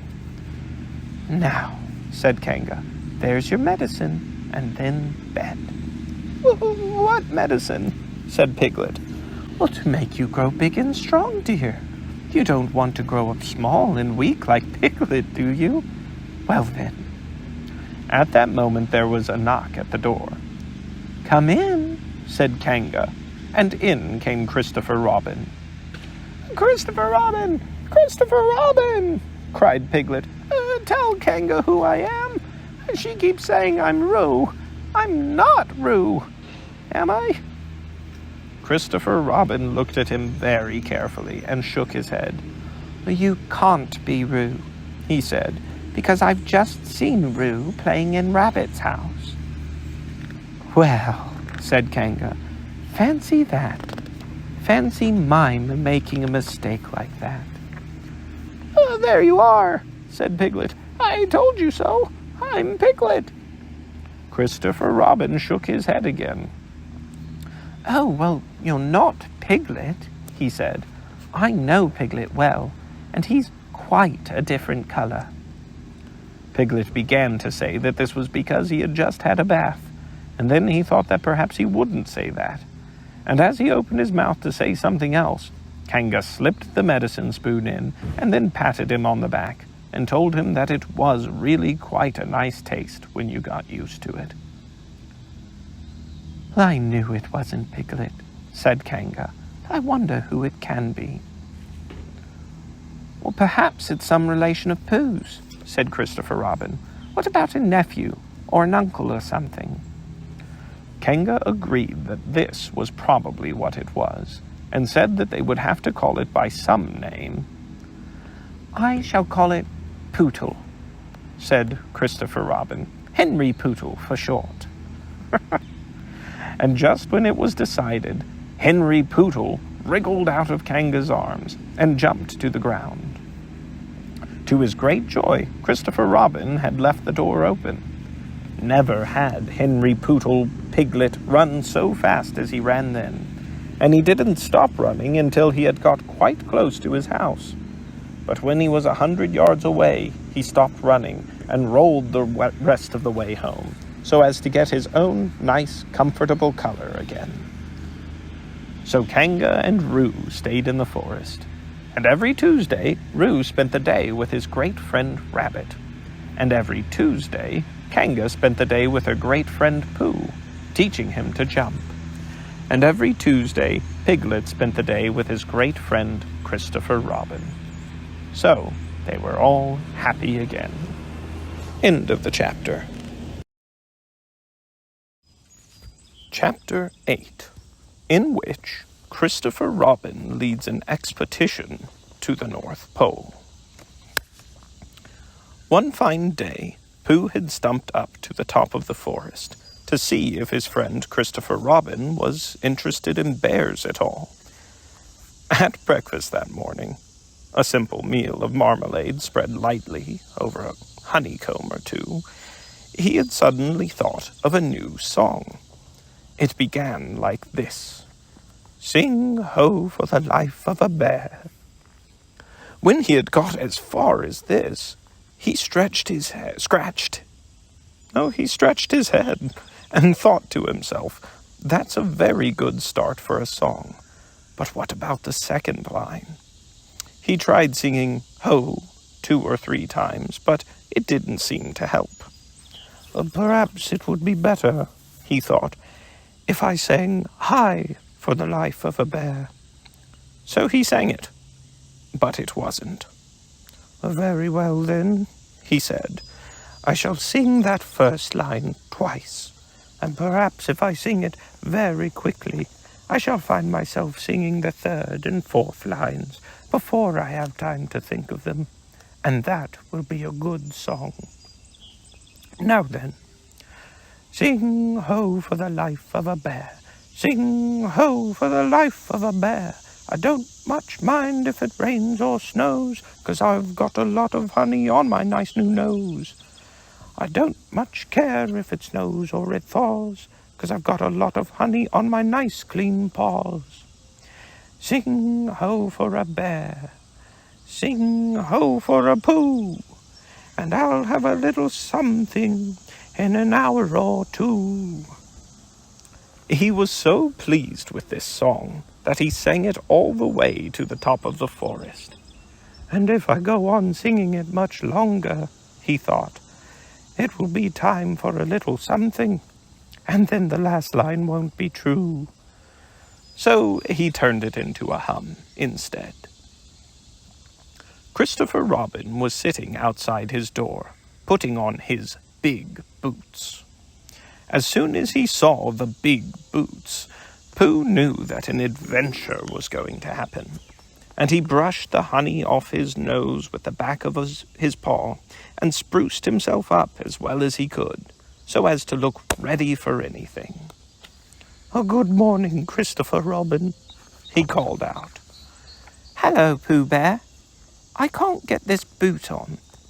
Well, that's bad, said Pooh. Do you think you could very kindly lean against me? 'Cause I keep pulling so hard that I fall over backwards. Pooh sat down, dug his feet into the ground, and pushed hard against Christopher Robin's back. And Christopher Robin pushed hard against his, and pulled at his boot until he had got it on. And that's that, said Pooh. Oh, what do we do next? We're all going on an expedition, said Christopher Robin, as he got up and brushed himself. Thank you, Pooh. Going on an expotition? said Pooh eagerly. Well, I don't think I've ever been on one of those. Where are we going on this expotition? Expedition, silly old bear. It's got an X in it.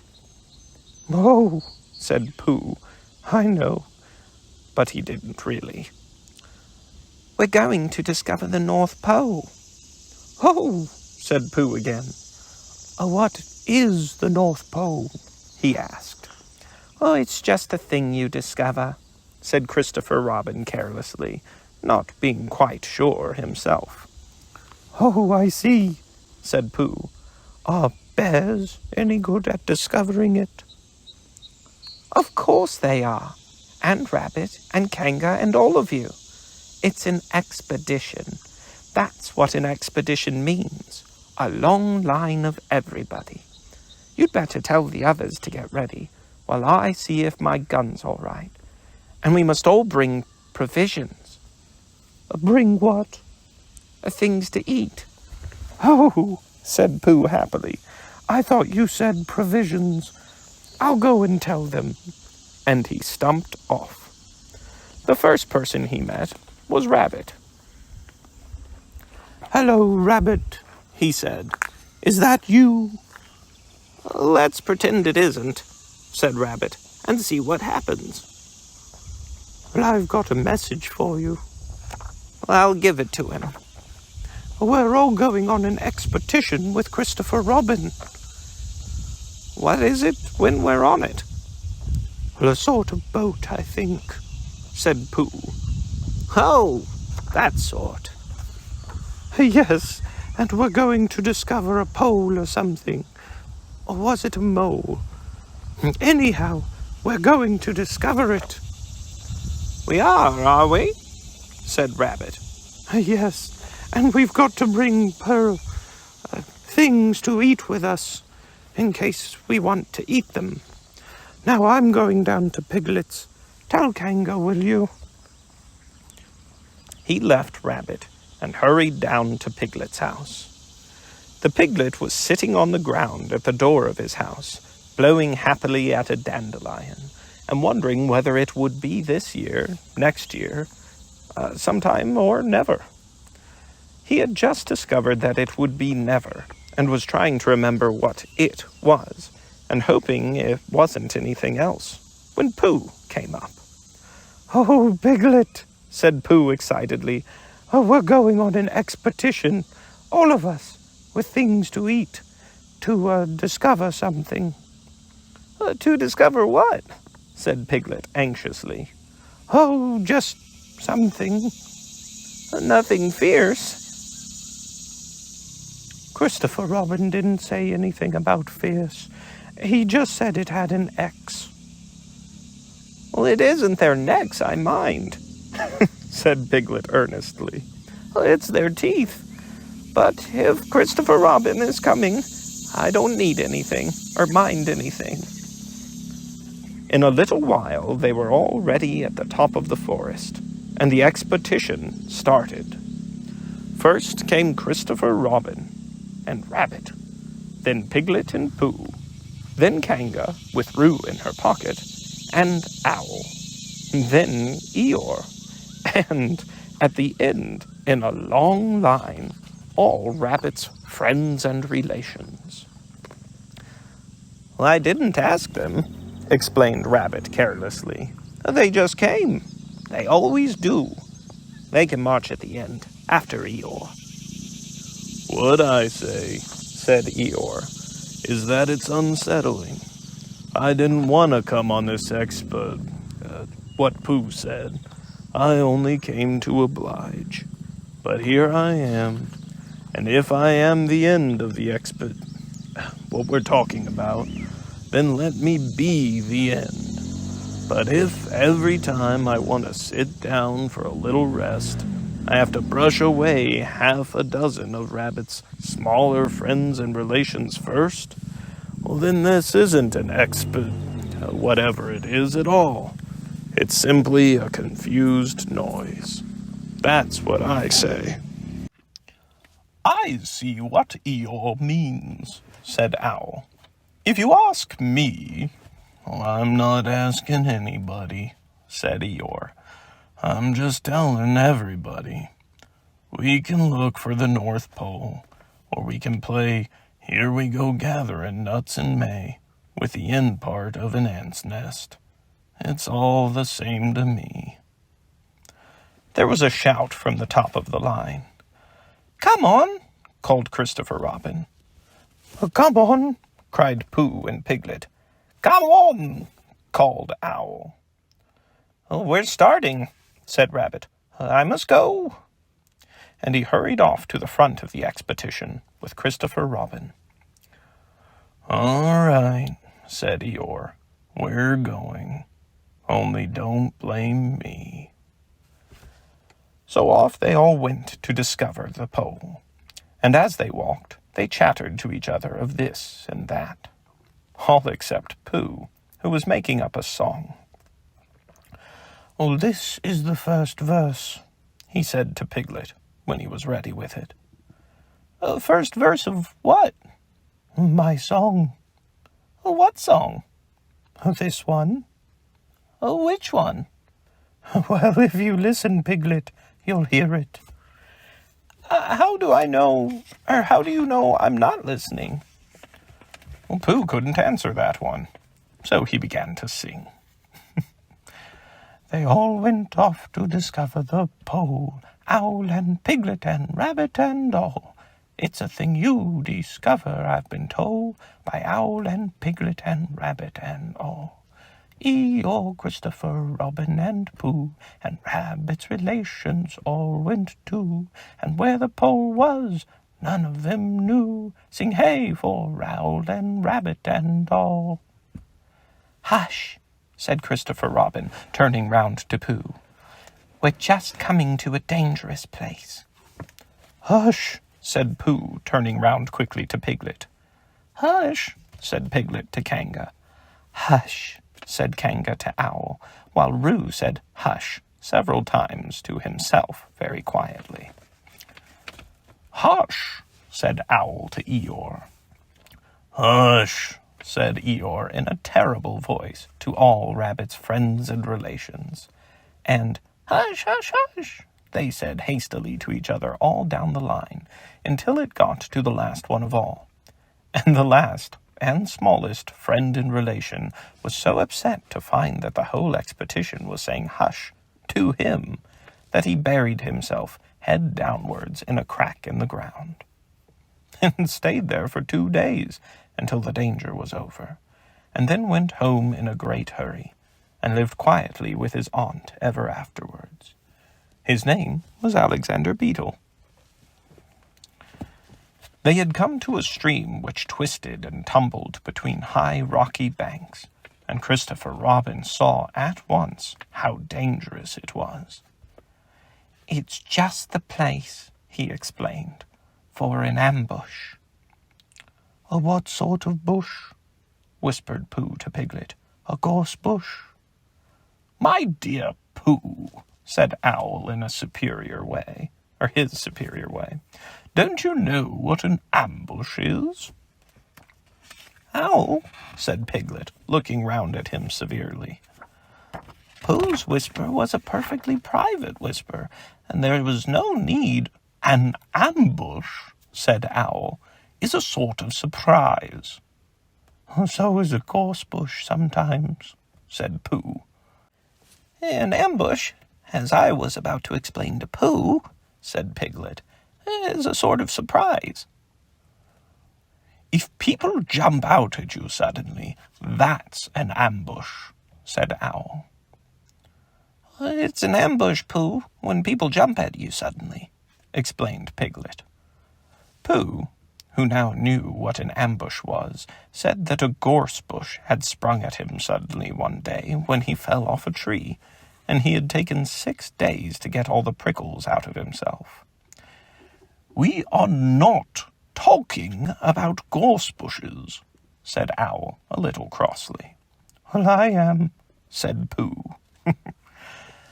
They were climbing very cautiously up the stream now, going from rock to rock, and after they had gone a little way, they came to a place where the banks widened out at each side, so that on each side of the water there was a level strip of grass on which they could sit down and rest.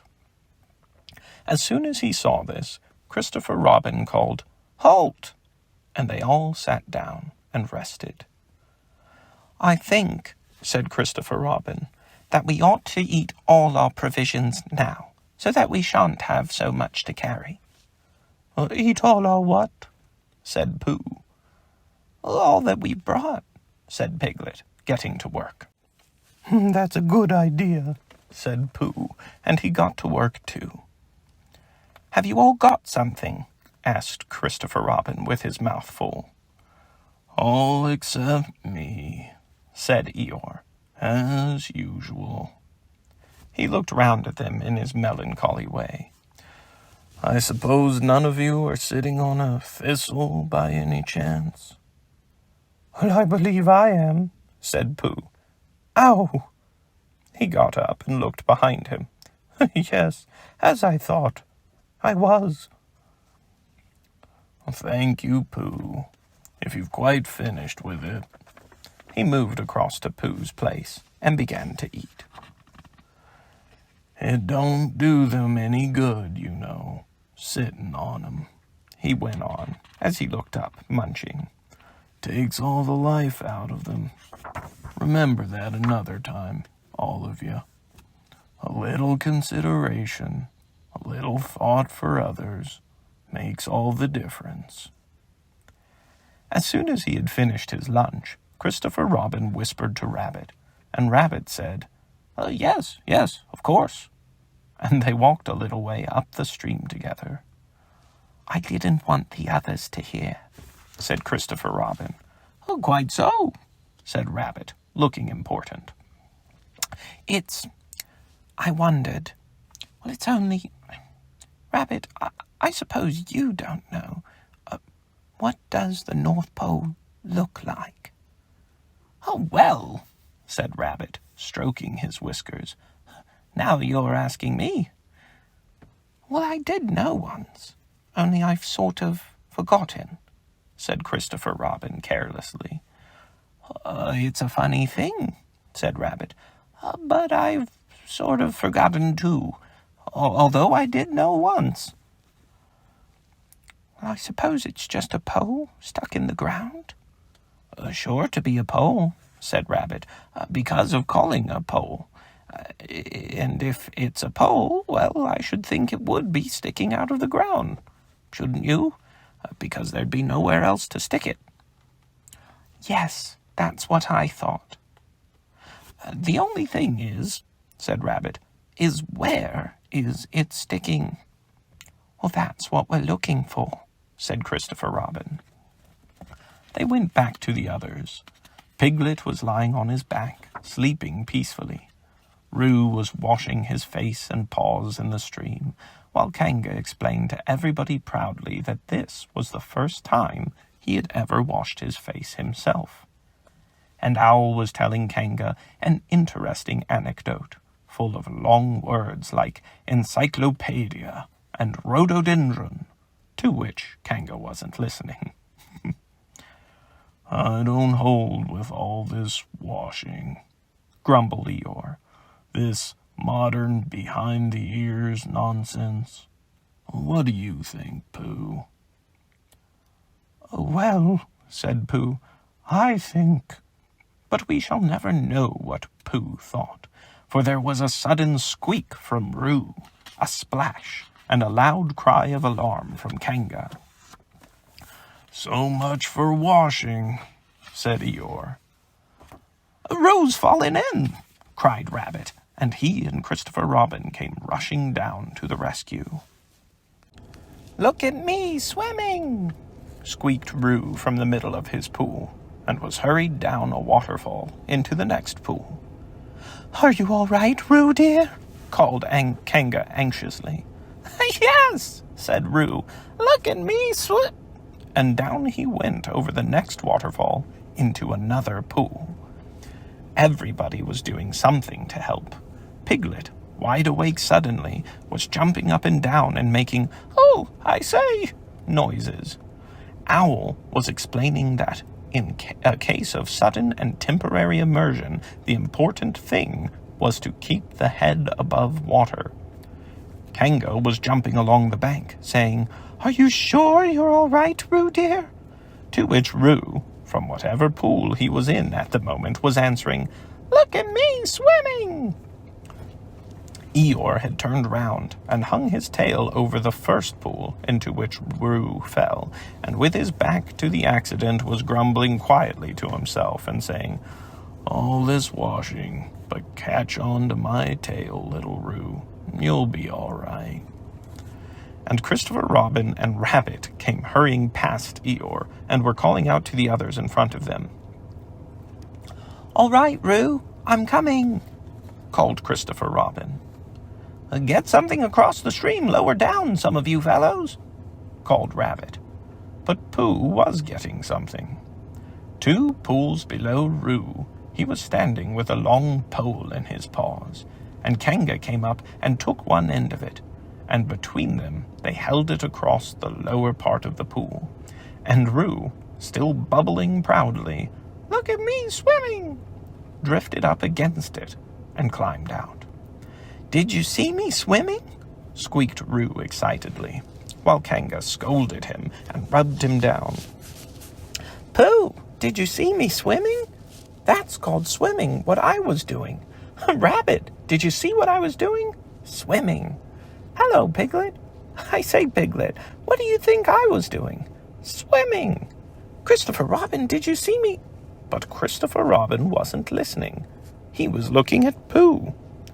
"Pooh," he said, "where did you find that pole?" Pooh looked at the pole in his hands. "Well, I just found it," he said. "I thought it ought to be useful. I just picked it up." "Pooh," said Christopher Robin solemnly, "the expedition is over. You have found the North Pole." "Oh," said Pooh. Eeyore was sitting with his tail in the water when they all got back to him. "Tell Roo to be quick, somebody," he said. "My tail's getting cold. I don't want to mention it, but I just mention it. I don't want to complain, but there it is." My tail's cold." "Here I am," squeaked Roo. "Oh, there you are." "Did you see me swimming?" Eeyore took his tail out of the water and swished it from side to side. "As I expected," he said. "Lost all feeling. Numbed it. That's what it's done. Numbed it. Well, as long as nobody minds, I suppose it's all right." "Poor old Eeyore. I'll dry it for you," said Christopher Robin, and he took out his handkerchief and rubbed it up. "Thank you, Christopher Robin. You're the only one who seems to understand about tails. They don't think. That's what's the matter with some of these others. They've no imagination. A tail isn't a tail to them. It's just a little bit extra at the back." "Never mind, Eeyore," said Christopher Robin, rubbing his hardest. "Is that better?" "It's feeling more like a tail, perhaps. It belongs again, if you know what I mean." "Hello, Eeyore," said Pooh, coming up to them with his pole. "Hello, Pooh.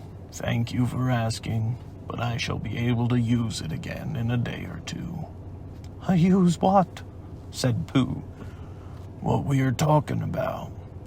"Well, I wasn't talking about anything," said Pooh, looking puzzled.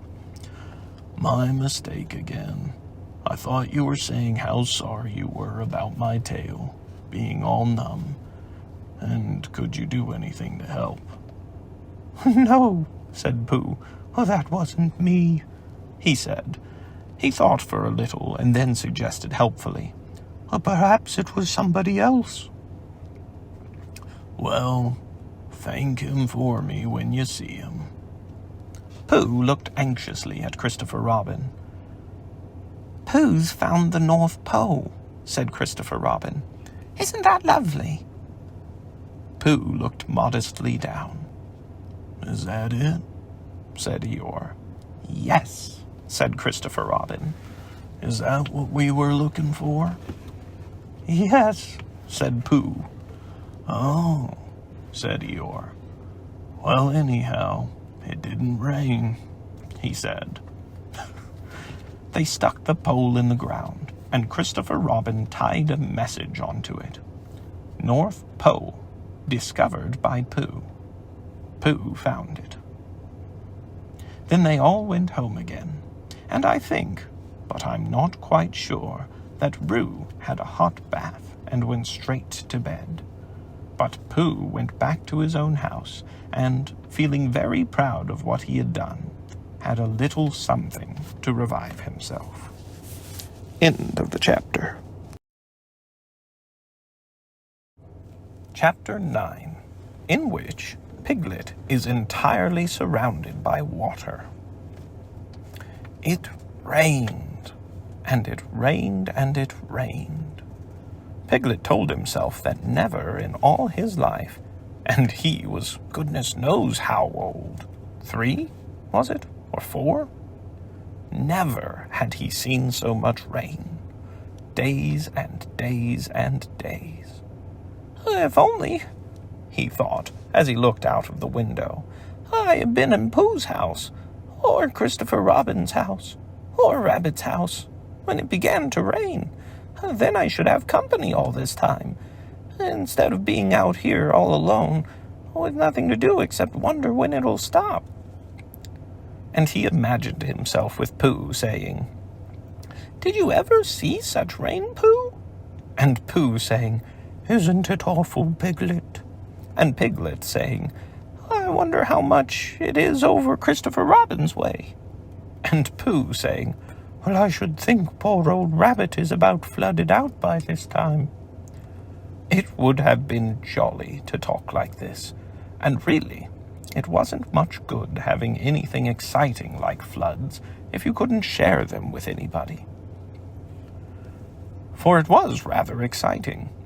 The little dry ditches in which Piglet had nosed about so often had become streams. The little streams across which he had splashed were rivers, and the river, between whose steep banks they had played so happily, had sprawled out of its own bed, and was taking up so much room everywhere, that Piglet was beginning to wonder whether it would be coming into his bed soon. "It's a little anxious," he said to himself, "to be a very small animal, entirely surrounded by water. Christopher Robin and Pooh could escape by climbing trees, and Kanga could escape by jumping, and Rabbit could escape by burrowing, and Owl could escape by flying, and Eeyore could escape by making a loud noise until rescued. And here I am, surrounded by water, and I can't do anything." It went on raining, and every day the water got a little higher, until now it was nearly up to Piglet's window, and still he hadn't done anything. "There's Pooh," he thought to himself. "Pooh hasn't much brain, but he never comes to any harm. He does silly things, and they turn out all right. There's Owl. Owl hasn't exactly got brain, but he knows things. He would know the right thing to do when surrounded by water. There's Rabbit. He hasn't learnt in books, but he can always think of a clever plan. There's Kanga. She isn't clever, Kanga isn't, but she would be so anxious about Roo that she would do a good thing to do without thinking about it. And then there's Eeyore. And Eeyore's so miserable anyhow that he wouldn't mind about this. But I wonder what Christopher Robin would do." And suddenly he remembered a story which Christopher Robin had told him about a man on a desert island who had written something in a bottle and thrown it in the sea. And Piglet thought that if he wrote something in a bottle and threw it in the water, perhaps somebody would come and rescue him. He left the window and began to search his house, all of it that wasn't under water, and at last he found a pencil and a small piece of dry paper and a bottle with a cork to it. And he wrote on one side of the paper, "Help! Piglet! Me!" And on the other side, "It's me! Piglet! Help! Help!" And he put the paper in the bottle, and he corked the bottle up as tightly as he could, and he leant out of his window as far as he could lean without falling in, and he threw the bottle as far as he could throw. Splash! And in a little while it bobbled up again on the water, and he watched it floating slowly away in the distance, until his eyes ached with looking. And sometimes he thought it was the bottle, and sometimes he thought it was just a ripple on the water which he was following. And then suddenly he knew that he would never see it again, and that he had done all that he could do to save himself. So now, he thought, somebody else will have to do something, and I hope they will do it soon, because if they don't, I shall have to swim, which I can't, so I hope they do it soon." And then he gave a very long sigh, and said, "I wish Pooh were here. It's so much more friendly with two." When the rain began, Pooh was asleep. It rained, and it rained, and it rained, and he slept, and he slept, and he slept. He had had a tiring day. You remember how he discovered the North Pole? Well, he was so proud of this that he asked Christopher Robin if there were any other poles such as a bear of little brain might discover.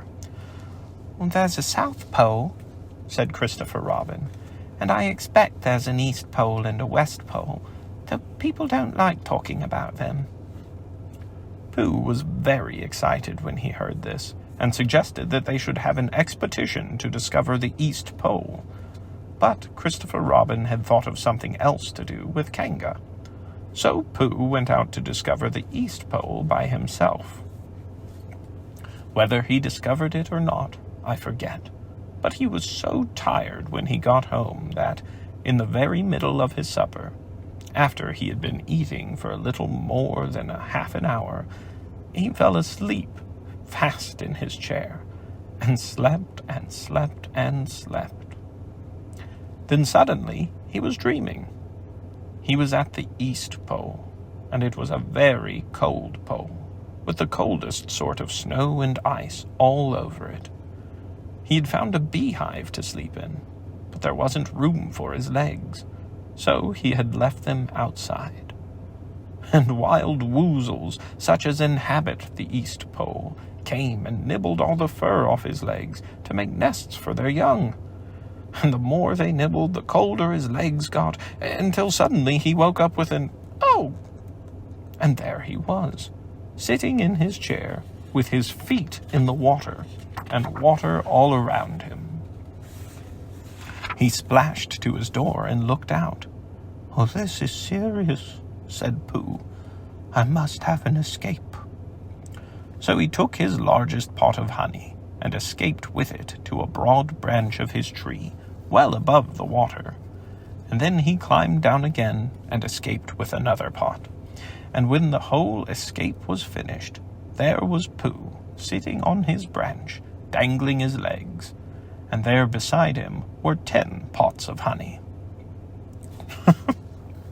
2 days later, there was Pooh sitting on his branch, dangling his legs, and there beside him were 4 pots of honey. 3 days later, there was Pooh sitting on his branch, dangling his legs, and there beside him was 1 pot of honey. 4 days later, there was Pooh. And it was on the morning of the 4th day that Piglet's bottle came floating past him, and with one loud cry of "Honey!" Pooh plunged into the water, seized the bottle, and struggled back to his tree again. "Oh, bother," said Pooh as he opened it. "All that wet for nothing. What's that bit of paper doing?" He took it out and looked at it. "Well, it's a message," he said to himself. "That's what it is. And that letter is a P. Well, and so is that. And so is that. And P means Pooh. So it's a very important message to me. And I can't read it. I must find Christopher Robin, or Owl, or Piglet, one of those clever readers who can read things, and they will tell me what this message means. Only I can't swim. Bother." Then he had an idea, and I think, for a bear of very little brain, it was a good idea. He said to himself, "If a bottle can float, then a jar can float. And if a jar floats, I can sit on top of it, and if it's a very big jar." So he took his biggest jar and corked it up. "Well, all boats have to have a name," he said, "so I shall call mine the Floating Bear." And with these words he dropped his boat into the water and jumped in after it. For a little while, Pooh and the Floating Bear were uncertain as to which of them was meant to be on the top. But after trying 1 or 2 different positions, they settled down with the Floating Bear underneath, and Pooh triumphantly astride it, paddling vigorously with his feet. Christopher Robin lived at the very top of the forest. It rained and it rained and it rained, but the water couldn't come up to his house. It was rather jolly to look down into the valleys and see the water all around him, but it rained so hard that he stayed indoors most of the time and thought about things. Every morning he went out with his umbrella and put a stick in the place where the water came up to, and every morning he went out and couldn't see his stick anymore, so he put another stick in the place where the water came up to, and then he walked home again, and each morning he had a shorter way to walk than he had had the morning before. On the morning of the 5th day, he saw the water all around him, and knew that, for the first time in his life, he was on a real island, which was very exciting. It was on this morning that Owl came flying over the water to say, "How do you do?" to his friend, Christopher Robin. "I say, Owl," said Christopher Robin, "isn't this fun? I'm on an island." "The atmospheric conditions have been very unfavorable lately," said Owl. "The what?" "It has been raining," explained Owl. "Yes," said Christopher Robin, "it has." "The flood level has reached an unprecedented height." "The who?" "Well, there's a lot of water about," explained Owl. "Yes," said Christopher Robin, "there is." "However, the prospects are rapidly becoming more favorable. At any moment—" "Have you seen Pooh?" "No. At any moment—" "I hope he's all right," said Christopher Robin. "I've been wondering about him. I expect Piglet's with him.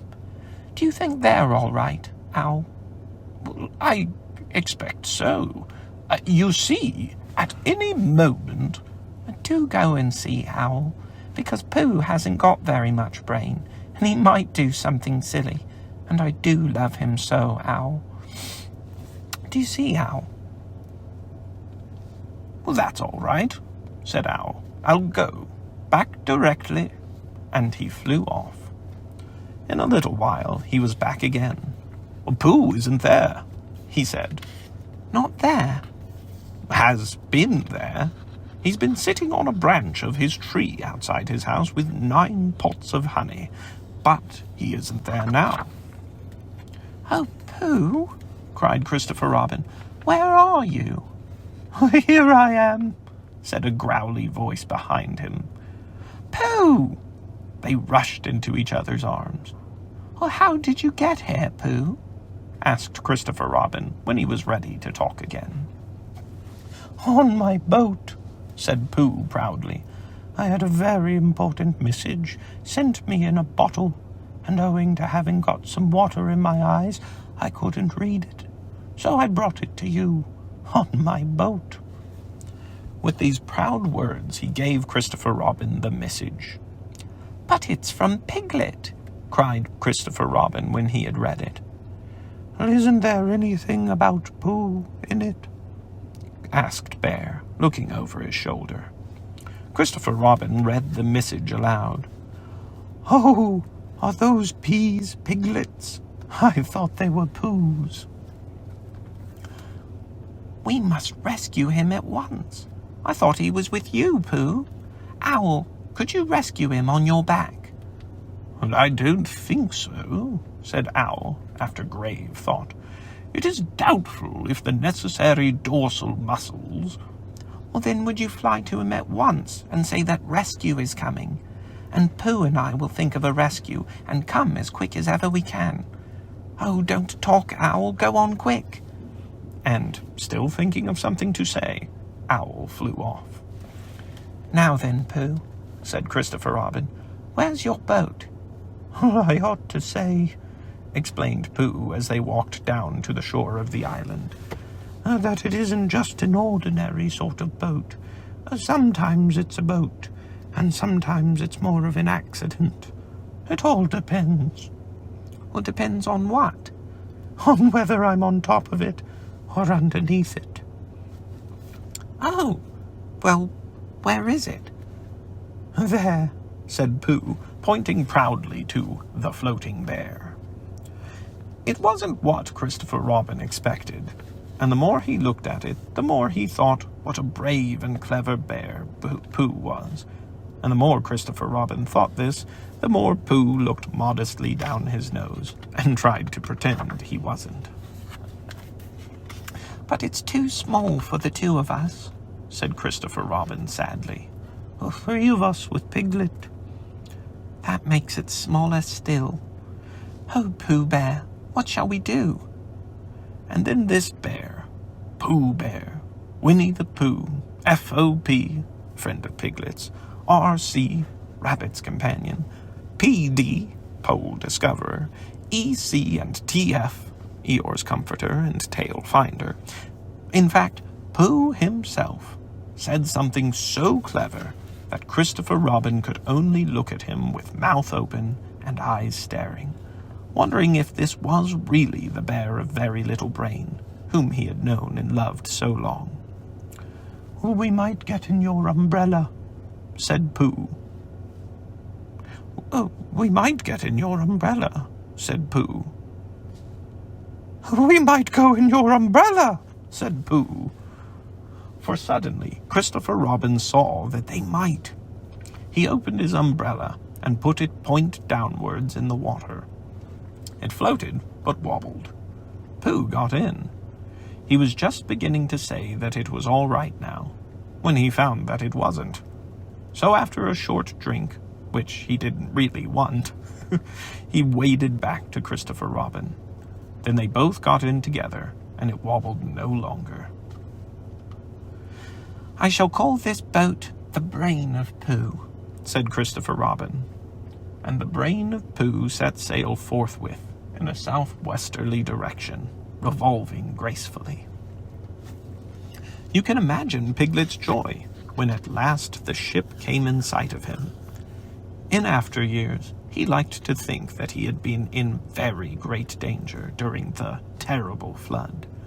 But the only danger he had really been in was in the last half hour of his imprisonment, when Owl, who had just flown up, sat on a branch of his tree to comfort him, and told him a very long story about an ant who had once laid a seagull's egg by mistake.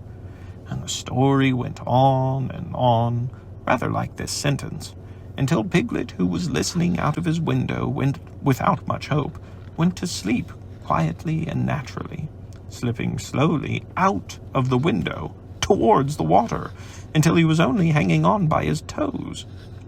At which moment, luckily, a sudden loud squawk from Owl, which was really part of the story, being what his aunt said, woke the piglet up, and just gave him the time to jerk himself back into safety and say, "Oh, how interesting. And did she?" When, well, you can imagine his joy when at last he saw the good ship, the Brain of Pooh. Captain Christopher Robin, first mate Pooh Bear, coming over the sea to rescue him. And that is really the end of the story. And as I am very tired after that last sentence, I think I shall stop there. End of the chapter. Chapter 10, in which Christopher Robin gives Pooh a party, and we say goodbye. One day, when the sun had come back over the forest, bringing with it the scent of May, and all the streams of the forest were tinkling happily to find themselves in their own pretty shape again, and the little pools lay dreaming of the life they had seen and the big things they had done. And in the warmth and quiet of the forest, the cuckoo was trying over his voice carefully and listening to see if he liked it. And wood pigeons were complaining gently to themselves in their lazy, comfortable way that it was the other fellow's fault. But it didn't matter very much. On such a day as this, Christopher Robin whistled in a special way he had, and Owl came flying out of the 100-acre wood to see what was wanted. "Owl," said Christopher Robin, "I am going to give a party." "You are you?" said Owl. "And it's to be a special sort of party, because it's because of what Pooh did, when he did what he did to save Piglet from the flood." "Oh, that's what it's for, is it?" said Owl. "Yes. So will you tell Pooh as quickly as you can, and all the others? Because it will be tomorrow." "Oh, it will it?" said Owl, still being as helpful as possible. "So will you go and tell them, Owl?" Owl tried to think of something very wise to say, but couldn't. So he flew off to tell the others, and the first person he told was Pooh. "Pooh," he said, "Christopher Robin is giving a party." "Oh, said Pooh, and then, seeing that Owl expected him to say something else, he said, "Oh, will there be those little cake things with the pink sugar icing?" Owl felt that it was rather beneath him to talk about little cake things with pink sugar icing, so he told Pooh exactly what Christopher Robin had said, and flew off to Eeyore. "A party for me," thought Pooh to himself. "How grand!" And he began to wonder if all the other animals would know that it was a special Pooh party, and if Christopher Robin had told him about the floating bear and the brain of Pooh and all the wonderful ships he had invented and sailed on. And he began to think how awful it would be if everybody had forgotten about it and nobody quite knew what the party was for.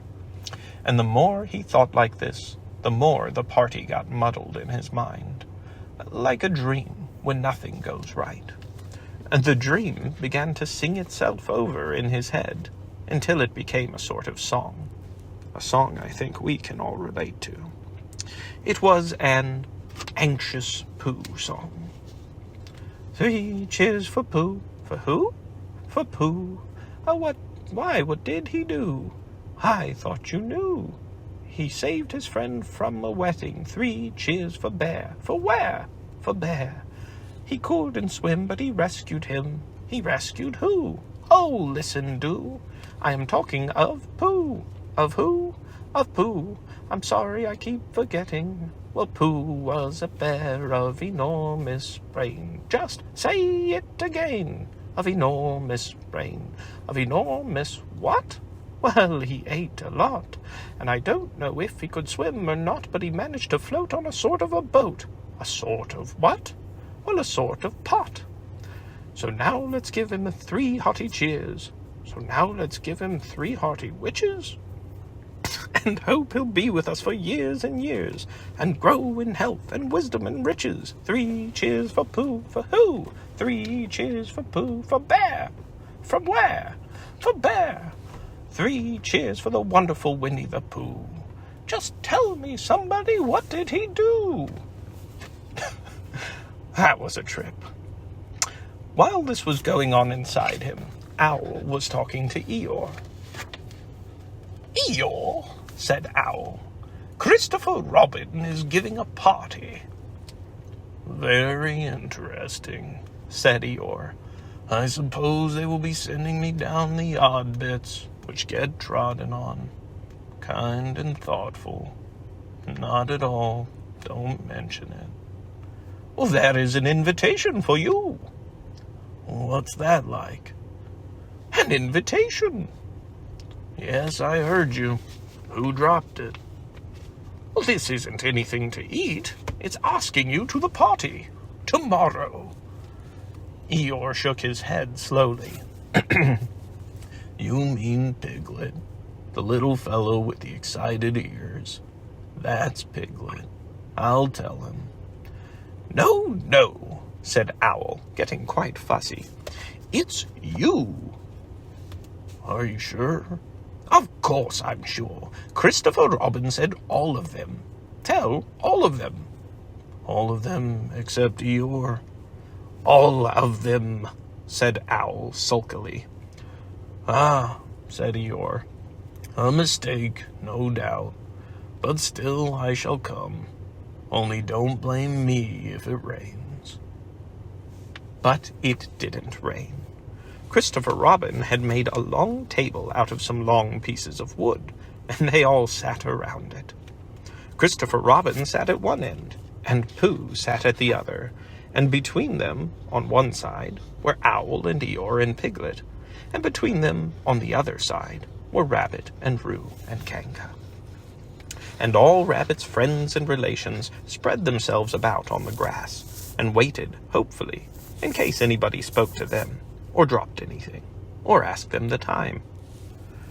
It was the first party to which Roo had ever been, and he was very excited. As soon as ever they had sat down, he began to talk. "Hello, Pooh!" he squeaked. "Hello, Roo," said Pooh. Roo jumped up and down in his seat for a little while, and then began again. "Hello, Piglet!" he squeaked. Piglet waved a paw at him, being too busy to say anything. "Hello, Eeyore," said Roo. Eeyore nodded gloomily at him. "It'll rain soon. You see if it doesn't," he said. Roo looked to see if it didn't, and it didn't. So he said, "Hello, Owl." And Owl said, "Hello, my little fellow," in a kindly way, and went on telling Christopher Robin about an accident which had nearly happened to a friend of his whom Christopher Robin didn't know. And Kanga said to Roo, "Drink up your milk first, dear, and talk afterwards." So Roo, who was drinking his milk, tried to say that he could do both at once, and had to be patted on the back and dried for quite a long time afterwards. When they had all nearly eaten enough, Christopher Robin banged on the table with his spoon, and everybody stopped talking and was very silent, except Roo, who was just finishing a loud attack of hiccups and trying to look as if it was one of Rabbit's relations. "This party," said Christopher Robin, "is a party because of what someone did. And we all know who it was, and it's his party, because of what he did. And I've got a little present for him, and here it is." Then he felt about a little and whispered, "Where is it?" While he was looking, Eeyore coughed in an impressive way and began to speak. "Friends," he said, "including oddments, it is a great pleasure, or perhaps I had better say it has been a pleasure so far, to see you at my party. What I did was nothing. Any of you, except Rabbit and Owl and Kanga, would have done the same. Oh, and Pooh. My remarks do not, of course, apply to Piglet and Roo, because they are too small. Any of you would have done the same, but it just happened to be me. It was not, I need hardly say, with an idea of getting what Christopher Robin is looking for now." And he put his front leg to his mouth and said in a loud whisper, "Try under the table. That I did what I did because I feel that we should all do what we can to help. I feel that we should all..." said Roo accidentally. "Roo, dear," said Kanga reproachfully. "Was it me?" said Roo, a little surprised. "What's Eeyore talking about?" Piglet whispered to Pooh. "I don't know," said Pooh rather dolefully. "I thought it was your party."